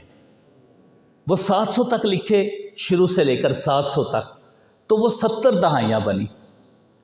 تو وہاں تک جو ہے انہوں نے اس کو باقاعدہ اس کے اندر تقسیم کیا ہے. اور جب 57 طبقہ پہ پہنچتے ہیں تو وہاں تھوڑا سا اپنا اسلوب چینج کرتے ہیں. وہاں اوپر جو ہے وہ فیہا توفیہ کے الفاظ بھی استعمال کرتے ہیں، لیکن جب وہ 57 طبقہ پہ آتے ہیں تو پھر وہاں پر فیہا ولیدہ کے الفاظ استعمال کرتے ہیں کہ اس بندے کی ولادت فلاں دہائی کے اندر ہوئی ہے. تو آپ صرف یہ اندازہ کر لیں کہ اگر اس منہج و اسلوب کو دیکھ کر ہم کسی راوی کو تلاش کرتے ہیں تاریخ الاسلام میں، تو کیا بات ہم سے پوشیدہ رہ جاتی ہے کہ اس بندے کا دور کون سا تھا، عہد کون سا تھا اس بندے کا. تو یہ ہمارے لیے جاننا مشکل نہیں ہے. انفارچونیٹلی ہمارا جو ان کتب کے ساتھ ربط ہے وہ کم ہوتا ہے. ماشاءاللہ حضور فرما رہے تھے، حضور جگر گوشہ حضور ضیاء الامت مجھے یہ فرما رہے تھے کہ ہم یہ کام جو ہے وہ طلباء سے باقاعدہ طور پر یہ لیتے ہیں. اور قبلہ ڈاکٹر صاحب ڈاکٹر نعیم الدین اظہری صاحب بھی یہ فرما رہے تھے کہ ہم باقاعدہ ان سے تخریج کا کام لیتے ہیں، ان کتب کی تک ان کی رسائی جو ہے وہ ہے. لیکن جب ہم باقی مدارس کو دیکھتے ہیں تو بالکل کوئی نہیں ہے، بالکل کوئی نہیں ہے. اس چیز کی بہت زیادہ کمی ہے. وہاں متون حدیث کو ترجیح دی جاتی ہے، اور علوم حدیث پر بھی جو ہے وہ 2 کتب بس وہ ہم پڑھتے ہیں، اور اس سے زیادہ ہم اس کی گہرائی میں نہیں اترتے. حالانکہ ہم 8-9 سال کسی کو دیتے ہیں. تو اگر اس چیز کی طرف توجہ نہیں ہوگی تو ہمارے لیے مشکلات پیدا ہوں گی. کیسے ہم اس فن کی گہرائی میں اتر سکیں گے؟ تو یہ جو کتب ہیں یہ کتنے خوبصورت اسلوب کے ساتھ لکھی گئی ہیں کہ کسی بھی چیز کو سمجھنا اور جاننا مشکل نہیں. بلکہ میں تو یہ سمجھتا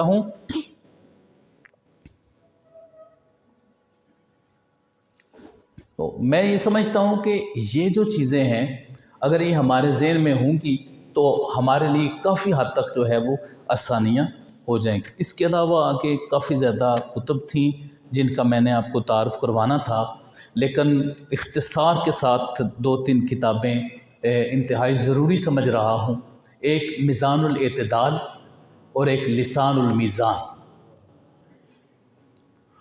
مجھے تو پیار بھرا خط آ گیا ہے، ورنہ میرا تو دل ہے کہ ذرا یہ موقع کم ہی ملتے ہیں.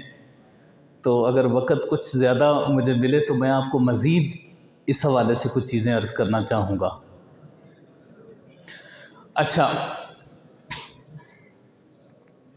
میزان الاعتدال یہ امام الذہبی رحمہ اللہ کی کتاب ہے۔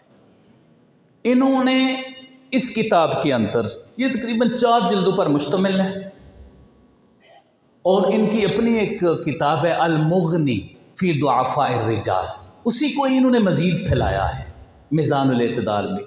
ایک تو وہ اس کا مصدر بنایا، اور ایک ابن عدی کی کتاب ہے الکامل فی ضعفاء الرجال، اس کو بھی انہوں نے مصدر بنایا ہے۔ اور پھر امام ابو حاتم الرازی کی جو کتاب ہے، جو ان کے بیٹے نے جمع کی ہے اپنے باپ کے اقوال، ابن ابی حاتم الرازی نے، انہوں نے، لوگ کہتے ہیں کہ جن نے محدث پتر جمع نا وہ امام ابو حاتم الرازی نے، یعنی ماشاءاللہ بڑا ان کا جو ہے نا وہ کام ہے، انہوں نے اپنا سارا والد صاحب کا ڈیٹا جو ہے وہ کلیکٹ کیا۔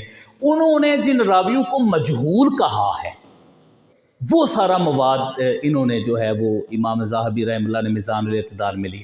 اب ان نے راوی کون کون سے ذکر کیے ہیں اس کے اندر؟ انہوں نے اس کے اندر جو راوی ذکر کیے ہیں اس کی تفصیل انہوں نے بتائی ہے۔ آپ اس کو ذرا نوٹ فرما لیجیے۔ ایک کذاب راوی، جو حدیثیں گڑھنے والے ہیں، جھوٹ بولنے والے ہیں، وہ کذاب اور واضعین جو ہیں وہ انہوں نے اس کتاب کے اندر جمع کی۔ سکہ راویوں کو جمع نہیں کیا، صحابہ کرام کو اس کے اندر ان کے بارے میں نہیں لکھا، کبار تابعین کے بارے میں انہوں نے کوئی نہیں لکھا۔ وہ یہ خود فرماتے ہیں کہ میں نے وہ آئمہ جو اپنی سقایت میں معروف ہیں، میں نے ان کے بارے میں نہیں لکھا، جس طرح امام ابو حنیفہ، امام شافعی، امام مالک اور امام احمد بن حنبل، فرماتے ہیں ان کے بارے میں نے نہیں لکھا، کیونکہ یہ ان راویوں میں شامل نہیں ہوتے، وہ ثقہ ہیں۔ تو پھر انہوں نے ایک تو وہ راوی ذکر کیے جو کذاب تھے، دوسرا وہ جنہوں نے کہا کہ ہم نے یہ حدیث، یہ رسول اللہ صلی اللہ علیہ وسلم نے اس طرح فرمایا، لیکن وہ اپنے لفظوں سے اس کو بیان کر رہا ہے جس سے حدیث کا مفہوم بدل رہا ہے، یعنی نے یہ جملہ استعمال کیا کہ وہ بات کرتا ہے جو رسول اللہ صلی اللہ علیہ وسلم نے نہیں کی ہے، تو اس راوی کا بھی ذکر کیا ہے۔ پھر جو متہم بالوضع ہیں، یعنی جن پر حدیث گڑھنے کی تہمت لگائی گئی ہے، ان کا بھی ذکر کیا ہے۔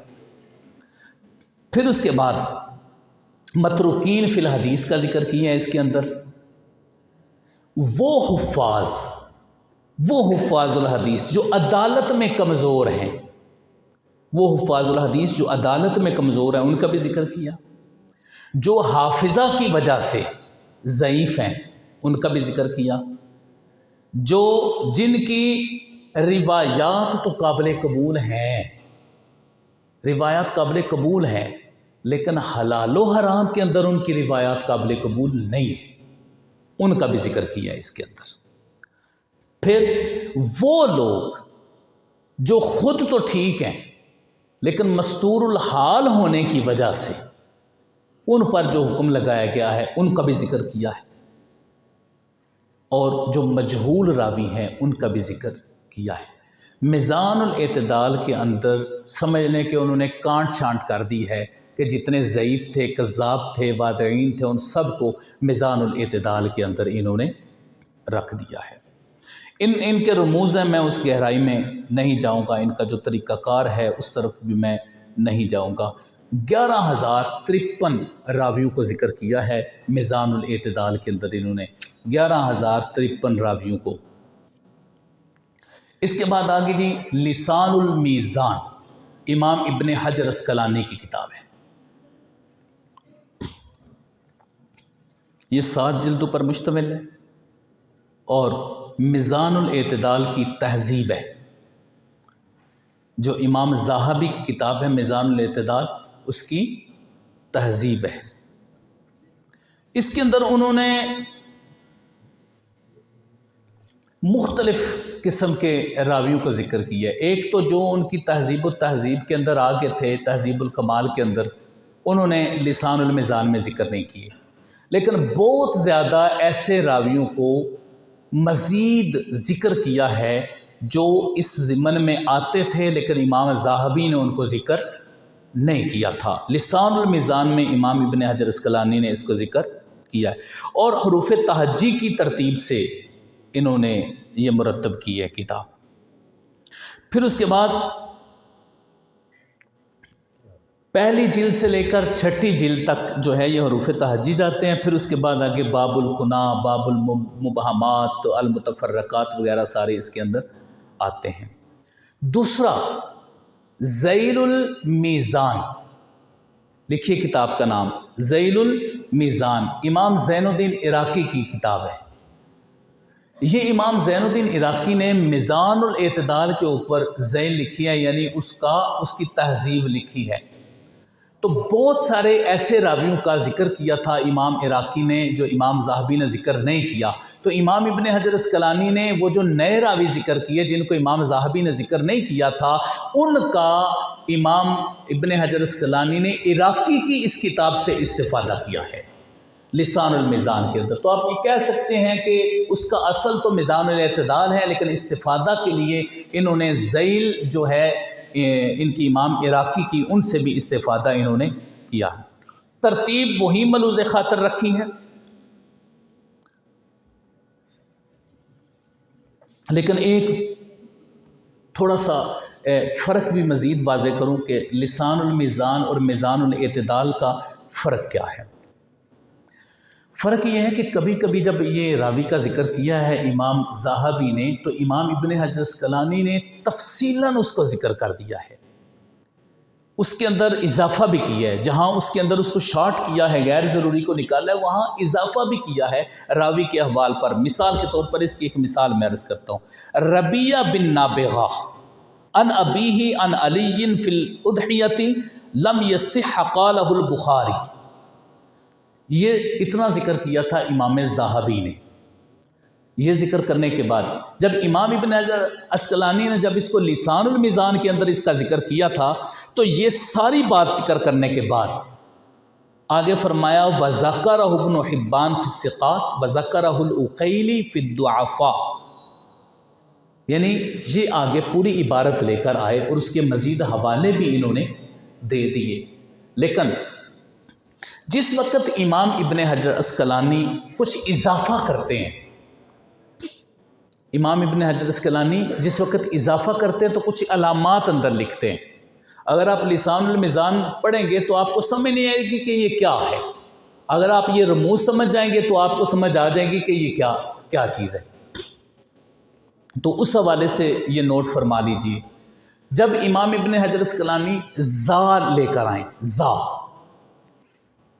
تو تب ان کی مراد کیا ہوتی ہے زا سے؟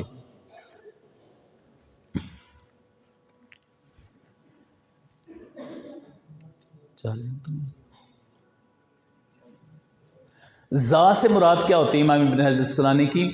زا سے مراد ہوتی ہے کہ یہ وہ راوی تھا جس کا ذکر امام ذاہبی نے نہیں کیا تھا۔ جب زا لے کر آتے ہیں کسی بھی راوی کے شروع کرنے سے پہلے وہ زا کو لے کر آتے ہیں۔ مثال کے طور پر اس کا تھوڑا سا میں آپ کو یہاں سے بتا دیتا ہوں، لسان المیزان،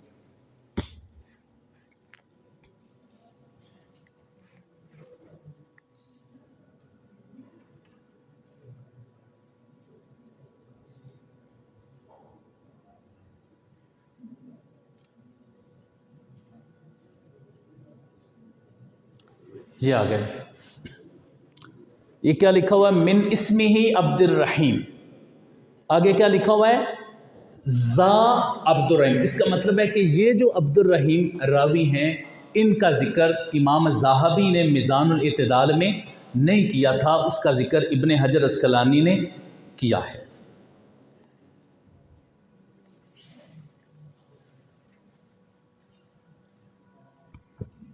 پھر یہ کسی مقام پہ لکھتے ہیں انتہا، انتہا،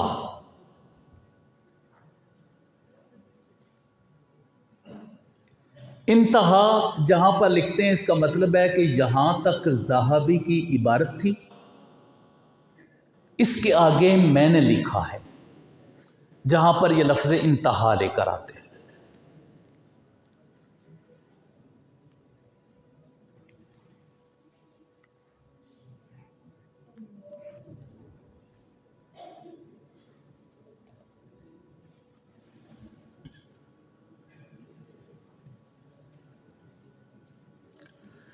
وہ ایک لفظ لکھا ہوا ہے جابان، سرخ رنگ کا، اس کے پیچھے کیا لکھا ہوا ہے؟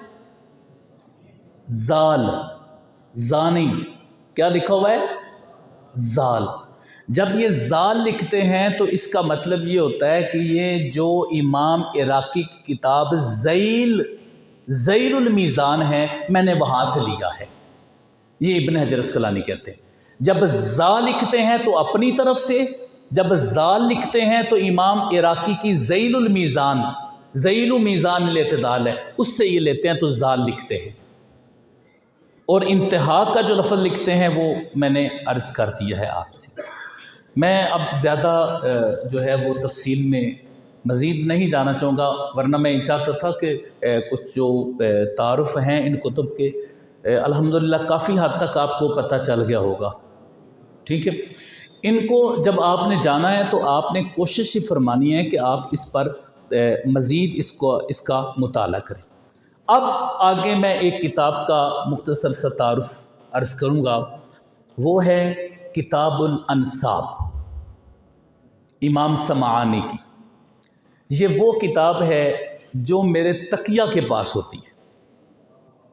میں نے زمانہ طالب علمی سے، یعنی درس نظامی کے فوری بعد میں نے یہ کتاب لے لی تھی، پھر ایم فل کے دوران، پی ایچ ڈی کے دوران، اور پھر اس کے بعد یہ کتاب جو ہے وہ میرے ساتھ رہتی تھی۔ اب اپنے روم میں رکھتا ہوں اور اس کا مطالعہ کرتا ہوں، الانساب۔ اللہ کا فضل ہے کہ اس کتاب کی وجہ سے کچھ نہ کچھ غلطیوں سے میں بچ جاتا ہوں، جو ورنہ آپ کو پتہ ہے جو پوری دنیا میں علماء سنتے ہیں، علماء تو کسی کو معاف نہیں کرتے، ٹھیک ہے۔ تو اس حوالے سے آپ کے لیے یہ کتاب بہت اہم ہے۔ آپ کوشش فرمائیں کہ آپ میں سے ہر طالب علم اس کتاب کو خریدے۔ اس کتاب کی خصوصیت کیا ہے جی؟ اس کتاب کی خصوصیت یہ ہے کہ جتنے القاب آپ سنتے ہیں، مثال کے طور پر جو لقب ساتھ ذکر کیے جاتے ہیں ناموں کے ساتھ، البخاری، الاسقلانی، الذہبی، ٹھیک ہے، ان کا اعراب کیا ہے، اس کے اوپر پڑھنا کیا ہے۔ آپ نے زال کے اوپر زبر پڑھنی ہے، ہا کے اوپر جزم پڑھنی ہے یا زبر پڑھنی ہے، پھر وہ الذہبی کیوں کہا جاتا ہے، ان کو کس وجہ سے ان کا یہ لقب ہے، پھر یہ علاقہ کہاں پہ موجود ہے۔ 16 سال میں اس شخصیت نے کتاب لکھی ہے، اور 16 سال میں پوری دنیا کا وزٹ کیا ہے اس کتاب کے لیے صرف۔ یہ جب بیان کر رہے ہوتے تو بتاتے ہیں، میں گیا ایک مسجد میں گیا، وہاں ایک شیخ بیٹھ کر پڑھا رہے تھے، تو میں نے ان سے پوچھا کہ یہ جو آپ کا علاقہ ہے، اس کا یہ نام ہے، اس کا اعراب کیا پڑھیں گے؟ تو وہ عالم دین جب مجھے بتاتے تھے تو پھر میں اس پر یقین کر لیتا تھا۔ پھر کہتے ہیں میں عوام کے پاس بھی جاتا تھا اور پوچھتا تھا کہ تم اس کو کیا پڑھتے ہو، تو اس طریقے سے اس کو میں فائنل کر پاتا تھا۔ تو یہ آپ دیکھیے یہاں پہ آپ کو یہ نظر آئیں گے، یہ القابات حروف تہجی کے اعتبار سے یہ ذکر کرتے ہیں جی، اور جتنے بھی نام ہوتے ہیں القاب صرف اسی ترتیب سے انہوں نے فہرست بنائی ہوئی ہے اور اس کو بیان کرتے ہیں۔ مثال کے طور پر یہ جو ہے ان کا نام ہے عبد الکریم بن محمد السمعانی المروزی، ابو سعد سمعانی رحمہ اللہ، المتوفى 562 ہجری، 562 ہجری۔ یہ کون سا دور ہے؟ کس صوفی بزرگ کا دور ہے؟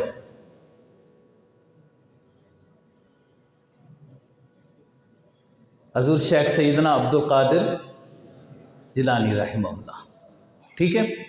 اچھا، یہ جو امام سمعانی رحمہ اللہ ہے، ان کا وہ دور ہے. سوال یہ ہے کہ اگر آپ سیوطی کا تلفظ جاننا چاہیں گے تو امام جلال الدین سیوطی تو 911 ہجری کے ہیں، اسقلانی تو 852 کا وصال ہے، اور یہ جو ہے 562 کے ہیں. تو پھر کیسے یہ ملے گا؟ تو مل جائے گا. دو طریقوں سے آپ کو یہ سارے القابات مل جائیں گے. ایک تو یہ کہ اسقلان تو پہلے کا ہی تھا، یہ کوئی اسقلانی کے ساتھ میں اسقلان کی وجہ سے اسقلانی ہے، تو اس دور کا تھا. سیوطی، اس سیوط یہ بھی اس دور سے پہلے کا تھا. تو جو نسبت ہیں، شہر ہیں، علاقے ہیں، وہ سارے علاقے اسی طرح ہی ان کی کا جو ہے وہ تعلق ہے ان کے ساتھ، تو اس لیے وہ آپ کو مل جاتے ہیں. فرق کیا ہوتا ہے؟ مثال کے طور پر میں آپ کے سامنے لکھتا ہوں الاسیوط.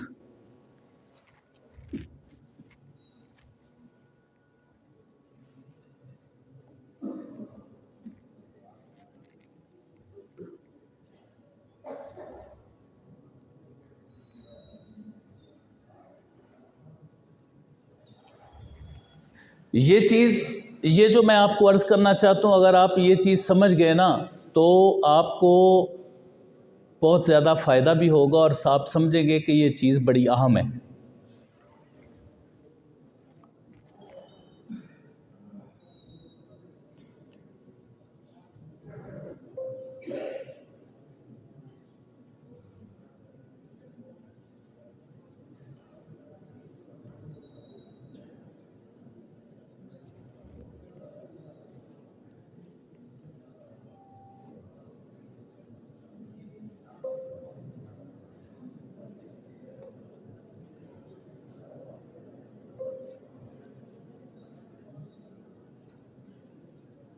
یہ آ گیا جی آپ کے سامنے. یہ ذرا آپ نے کتاب الانساب کا جو منہج و اسلوب ہے وہ ذرا چیک کرنا ہے آپ نے. الاسیوطی بضم الالف وسکون السین المہملہ وضم الیاء المنقوطۃ بنقطتین من تحت فی آخرها طاء مہملہ بعد الواو، وهذه النسبة إلى السیوط وهي بلیدۃ بدیار مصر من الریف الأعلى بالصعید ومنهم من يسقط الالف ويقول سیوط والمشہور بهذه النسبة ابو علی یا گیا. اچھا جی، اب یہ جتنے بھی القابات ذکر کرتے ہیں ان کا یہی اسلوب ہے کہ بتاتے ہیں کہ وہ کیا ہے. بضم الالف وسکون السین، اس اور آگے وضم الیاء اسیو، اس کے آگے کچھ الفاظ استعمال ہوتے ہیں محملہ. محملہ کا مطلب ہوتا ہے بغیر نقطہ کے، اور منقوطہ کا مطلب ہوتا ہے نقطہ، یا معجمہ کا مطلب بھی نقطہ ہوتا ہے. ٹھیک ہے. یہ کیوں لکھتے ہیں محملہ؟ السین المحملہ اس لیے لکھا ہے کہ اگر کوئی بعد میں اس کو شائع کروائے تو یہ نہ ہو کہ سین کے اوپر نقطے پڑ جائیں تو وہ شین سمجھ لیں. تو اگر سین کے آگے محملہ لکھ دیں گے تو بے شک جتنے مرضی نقطے پڑھیں، پڑھنے والا جو ہے اس کو کیا پڑھے گا؟ سین پڑھے گا. یہ وجہ ہوتی ہے، اس کے ساتھ وہ بتاتے ہیں. ٹھیک ہے. اور یہ دیکھیں وضم الیاء المنقوطہ بنقطتین، یہ اس لیے لکھا ہے کہ اگر ایک نقطہ گر جائے تو کہیں با نہ بن جائے، تو اس لیے یہ اس کے ساتھ جو ہے وہ ذکر کرتے ہیں. اچھا، اب انہوں نے بتایا ہے وَهَذِهِ النِّسْبَةُ إِلَىٰ السِّيُوطِ وَهِيَ بَلِيدَةٌ بِدِيَارِ مصر، یہ مصر کا جو ہے وہ ایک علاقہ ہے السیوط. پھر اس کے بعد یہ کہتے ہیں مِنْهُمْ مَنْ يَسْقُطُ الْأَلِفَ، اور کچھ جو ہیں وہ الف کو گرا دیتے ہیں جیسے سیوطی. اس کا مطلب ہے کہ اسی السیوط سے سیوط ہم نے پڑھا ہے. زیادہ اچھا، مجھے پھر فرما دیجئے جب ضروری ہوا چھوڑنا تو میں جلدی کوشش کروں. اس کی طرف بھی آتے ہیں، بس یہ شارٹ لیے. ہاں ٹھیک ہے انشاءاللہ. ٹھیک. تو اب آپ یہ دیکھیے کہ انہوں نے یہ ذکر کیا، اس کے اعراب ذکر کیے. پھر اس کے بعد انہوں نے جتنے بھی علماء تعلق رکھتے تھے اس سیوط کے ساتھ ان سارے علماء کا ذکر کر دیا کہ اور کس کس کے ساتھ اس سیوطی لکھا جاتا ہے۔ اب آپ نے ذرا توجہ کرنی ہے، یہ کتاب تھی الانساب جس کا اسلوب میں نے آپ کو بتایا ہے، یہاں سے آپ اپنے اعراب درست کر سکتے ہیں، ٹھیک ہے۔ اب ایک اور کتاب آپ دیکھیں جو اسی کا خلاصہ ہے،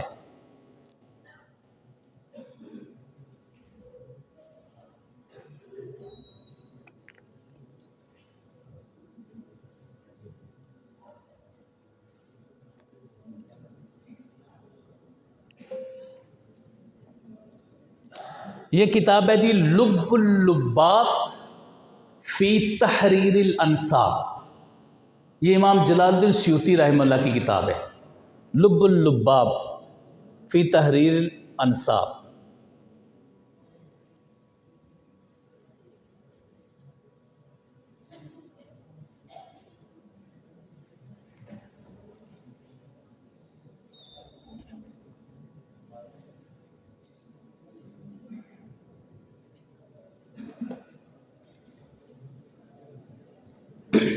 یہ جی السیوطی بضم اولہ والتحتیہ، والتحتیہ کا مطلب کیا ہوتا ہے، یعنی اس کے نیچے نقطہ ہے، والسکون السین الی السیوط ویقال السیوط بلد بصعید مصر قلت۔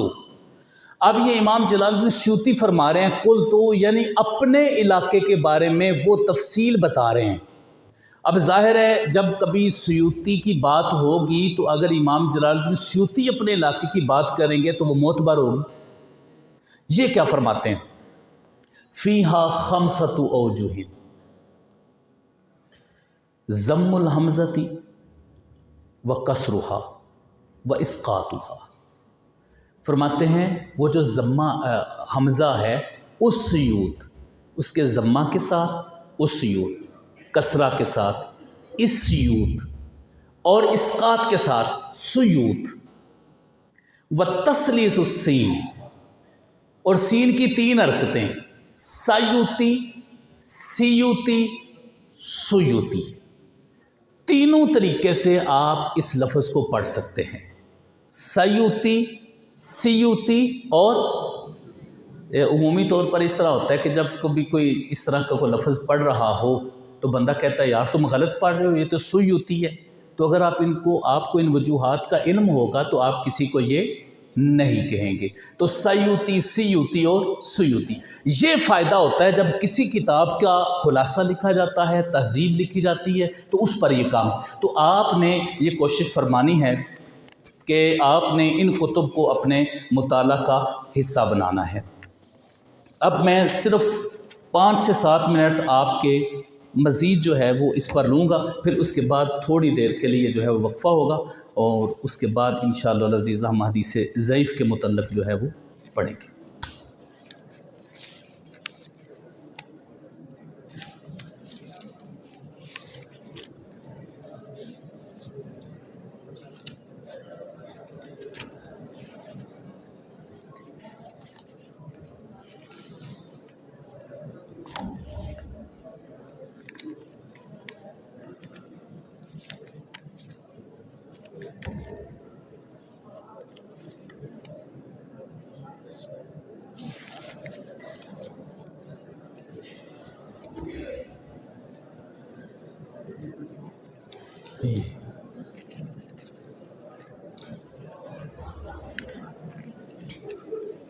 یہ جی تھوڑے سے جو ہے وہ آپ کو میں تلفظ عرض کروں گا، آپ نے ان کو نوٹ فرما لینا ہے۔ جس وقت آپ ان ائمہ کے نام وغیرہ ذکر کریں گے تو پھر اس میں کچھ جو ہے وہ مشکلات نہیں آئیں گی۔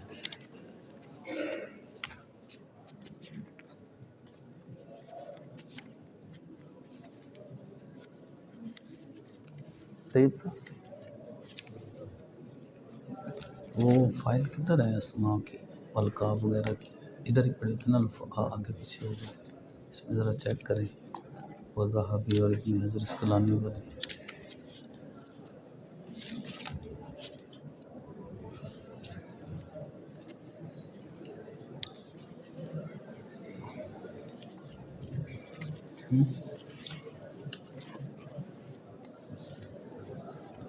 چلو نہیں میرے کوئی بہت زبانی طور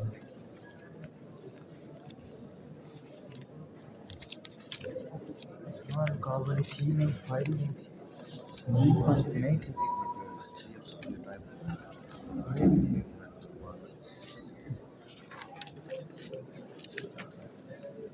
تجویز یہ ہے کہ وہ اس موضوع کا جو تکملہ ہے وہ پھر کسی موقع پہ کر لیا جائے.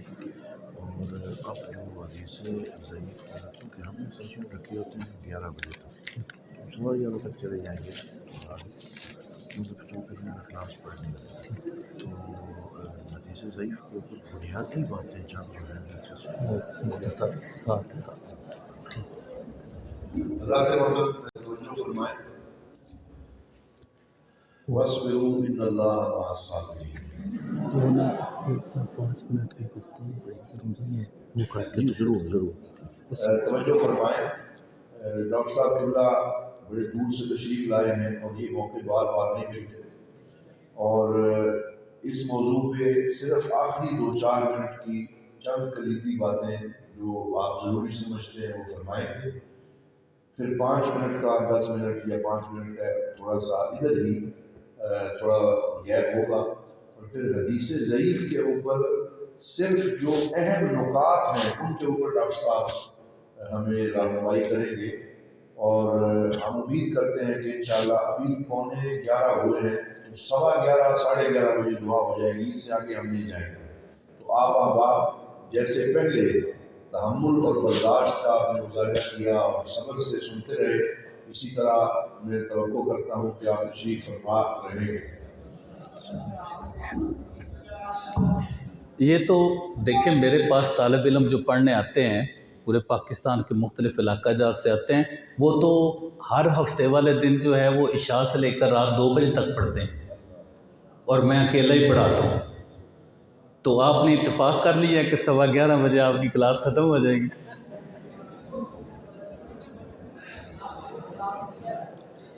باقی تفصیل آپ میرے لیکچر سن لیجئے گا یوٹیوب اور فیس بک کے اوپر. ہر کتاب اور ہر امام کے بارے میں تعارف بھی موجود ہیں، آپ میں سے سنتے بھی ہوں گے لوگ کافی. تو اچھا، میں نے عرض کیا تھا کہ جب مختلف قسم کے راویوں پر حکم آپ کے سامنے آ جائیں گے تو پھر آپ نے کیا کرنا ہے. کسی نے ان کو ضعیف کہا ہوگا، کسی نے ان کو ثقہ کہا ہوگا، کسی نے ان کو صدوق کہا ہوگا، تو پھر آپ اس راوی پر کیسے حکم لگائیں گے. تو یہ ایک اصول ہے، ذہن میں بٹھا دیجئے. راویوں کی کبھی بھی جو اس پر حکم لگایا جاتا ہے اس کی تعداد کا اعتبار نہیں ہوتا. مثلا 20 لوگوں نے ثقہ کہا ہے، 2 لوگوں نے ضعیف کہا ہے، تو یہ نہیں ہے کہ 20 لوگوں نے ثقہ کہہ دیا ہے لہٰذا اب اعتبار 20 لوگوں کا ہوگا، 2 کا نہیں ہوگا. یہ بات نہیں ہے. تعداد کا کبھی اس کے اندر اعتبار نہیں ہوگا. کیا ہوگا؟ یہ ہوگا کہ اگر بعد نے تعدیل کی ہے اور بعد نے جرح کی ہے تو دیکھا جائے گا کہ جو جرح ہے وہ مفسر ہے کہ نہیں ہے. یعنی کسی نے ضعیف کہا ہے تو اس ضعیف کہنے پر کوئی دلیل بھی انہوں نے دی ہے کہ نہیں دی، کہ وہ اس کو ضعیف کیوں کہہ رہے ہیں. یہ ہوتی ہے جرح مفسر. یعنی اگر کسی کو ضعیف کہا ہے یا کوئی بھی کسی کے لیے جرح کے الفاظ استعمال کیے ہیں تو کیا انہوں نے اس پر کوئی دلیل دی ہے کہ نہیں دی. اگر دلیل دی ہے تو 1 سے 2 لوگوں کا ضعیف کہنا اور وہ دلیل ثابت ہو جائے. جس طرح کوئی ایک محدث اٹھتے ہیں اور علل کے اوپر کام کرتے ہیں اور کسی ایک ظاہری صحیح سلامت حدیث کے اندر کوئی علت نظر آ جاتی ہے اور اس علت کو ایکسیپٹ کر لیا جاتا ہے، تو اکیلے ایک امام کی وجہ سے وہ حدیث ضعیف ہو رہی ہے جو ظاہری طور پر سلامت تھی. تو 1 2 3 لوگ اس کو ضعیف کہیں اور باقیوں نے ان کو ثقہ کہا ہے اور ضعیف کا قول دلیل کے ساتھ ثابت ہو گیا ہے تو وہ راوی ضعیف ہوگا اور وہ 8 10 ثقہ کے اقوال جو ہیں وہ ان کی حیثیت نہیں رہے گی. اور اگر 4 5 لوگوں نے ثقہ کہا اور کئی لوگوں نے ضعیف کہہ دیا، مثال کے طور پر 15-20 لوگوں نے ضعیف کہہ دیا، اگر انہوں نے ضعیف ہونے کی وجہ بیان نہیں کی اور 1-2 بندے نے ثقہ کہہ دیا ہے، تو اب جرح مفسر نہ ہونے کی وجہ سے قابل قبول نہیں ہوگی اور وہ راوی ثقہ ہوگا۔ اس کی میں کچھ اس حوالے سے مثال بھی 1-2 پیش کرتے ہیں۔ اس کی تفصیل کے لیے آپ نے الرفع والتکمیل کتاب ہے علامہ عبدالحی لکھنوی صاحب کی، انہوں نے بہت زبردست قسم کے ٹاپک اس کے اندر بیان کیے ہیں جرح و تعدیل کے حوالے سے، بہت زبردست کتاب ہے یہ تو ہم طلباء کو پڑھاتے ہیں وہاں پر یہ ساری کتاب۔ تو یہ اس پر میں ایک مثال آپ کو دیتا ہوں۔ مثال کے طور پر امام اعظم ابو حنیفہ رحمہ اللہ کے بارے میں یہ رائے پائی جاتی ہے، جس طرح امام دارقطنی، امام دارا را کے اوپر کیا ہے؟ زبر ہے، ٹھیک ہے، دارقطن جگہ کا نام ہے اور اس کی وجہ سے دارقطن، یہ نہیں کہ امام سنن دارقطنی یا دارقطنی نہیں، دارقطنی، یہ را کے اوپر زبر ہے۔ اچھا، امام دارقطنی نے فرمایا کہ امام ابو حنیفہ ضعیف ہے، انہوں نے ان کو ضعیف کہہ دیا۔ باقی بھی کئی لوگوں نے جو ہے وہ امام ابو حنیفہ رحمہ اللہ کو ضعیف کہا، ٹھیک ہے۔ اب امام یحییٰ بن معین سے، امام یحییٰ بن معین، میم کے اوپر کیا ہے؟ زبر ہے، ٹھیک ہے۔ امام یحییٰ بن معین رحمہ اللہ جو ہیں، انہوں نے امام اعظم ابو حنیفہ رحمہ اللہ کو ثقہ کہا، اور امام شعبہ بن الحجاج نے امام ابو حنیفہ رحمہ اللہ کی توثیق کی۔ اسی طرح باقی جس طرح امام زاہبی ہیں، امام ہا کے اوپر زبر، امام زاہبی نہیں، امام زاہبی رحمہ اللہ ہیں، انہوں نے کہا کہ امام ابو حنیفہ پر وہی جرح کر سکتا ہے جو یا تو حاسد ہوگا یا جاہل ہوگا۔ یہ انہوں نے علی بن العاصم کا ایک قول بھی اس پر ذکر کیا ہے اور اس پر دفاع بھی کیا ہے۔ تو امام اعظم ابو حنیفہ رحمہ اللہ کو ضعیف بھی کہا اور ثقہ بھی کہا گیا ہے کتب اسماء رجال، لیکن کوئی بھی ضعیف والا قول ایسا نہیں ہے کہ جس پر کسی ایک امام نے بھی دلیل پیش کی ہو، تو یہ جرح مبہم ہے، مفسر نہیں ہے۔ ویسے تو ان کا مقام و مرتبہ بہت زیادہ نا، ہم تو بہت چھوٹی بات کر رہے ہیں، لیکن صرف ایک اصول میں آپ کو یہ سمجھانا چاہ رہا ہوں کہ کوئی بھی ایسا قول ان کے بارے میں ضعف کا ایسا نہیں ہے کہ جو مفسر ہو، کسی نے وجہ بیان کر دی ہو کہ یہ ضعیف ہے، اور ثقہ کے قول موجود ہیں۔ تو اس کا مطلب پھر یہ ہوا کہ کوئی ایسی وجہ نہیں ہے کہ آپ ان اقوال کو لے کر بیٹھ جائیں کہ دارقطنی نے تو ان کو ضعیف کہہ دیا ہے، فلاں نے، تو آپ اس پر پریشان ہو جائیں، ایسی کوئی بات نہیں ہے۔ اصول حدیث کے مطابق یہ قول ان کے کسی حیثیت کے حامل نہیں ہے۔ الرفع والتکمیل کے اندر پورا چیپٹر قائم کیا ہے انہوں نے کہ کس کس امام کا قول کس کس امام کے حق میں قابل قبول نہیں ہے۔ جس طرح کہ امام مالک کا قول محمد بن اسحاق کے حق میں ان کے خلاف قابل قبول نہیں ہے۔ امام مالک نے فرمایا محمد بن اسحاق جو سیرت کے امام ہیں، دجال من الدجاجلہ، وہ دجالوں میں سے ایک دجال ہے، یہ امام مالک نے فرمایا، لیکن ان کی بات ان کے خلاف قابل قبول نہیں ہے کہ اس کی ساری وجہ انہوں نے لکھی ہوئی ہیں۔ جس جس امام کا جس کے خلاف قول قابل قبول نہیں ہے اور وہ قول کیا ہے اور اس کی وجہ کیا ہے، اس الرفع والتکمیل میں انہوں نے واضح طور پر ذکر کر دیا ہے۔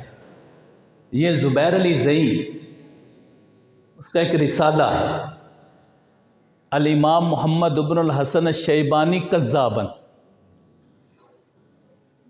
جن پر آپ کی پوری وہ کتب ظاہر روایہ ہیں، ان کو وہ کذاب لکھا ہے ایک رسالے کے اندر۔ اس کا جواب تو دیا ہے، وہ فیصل خان رضوی ہیں راولپنڈی کے، انہوں نے توثیق صاحبین کے نام سے ایک کتاب لکھی ہے، اس کے اندر انہوں نے سارے وہ جوابات دیے۔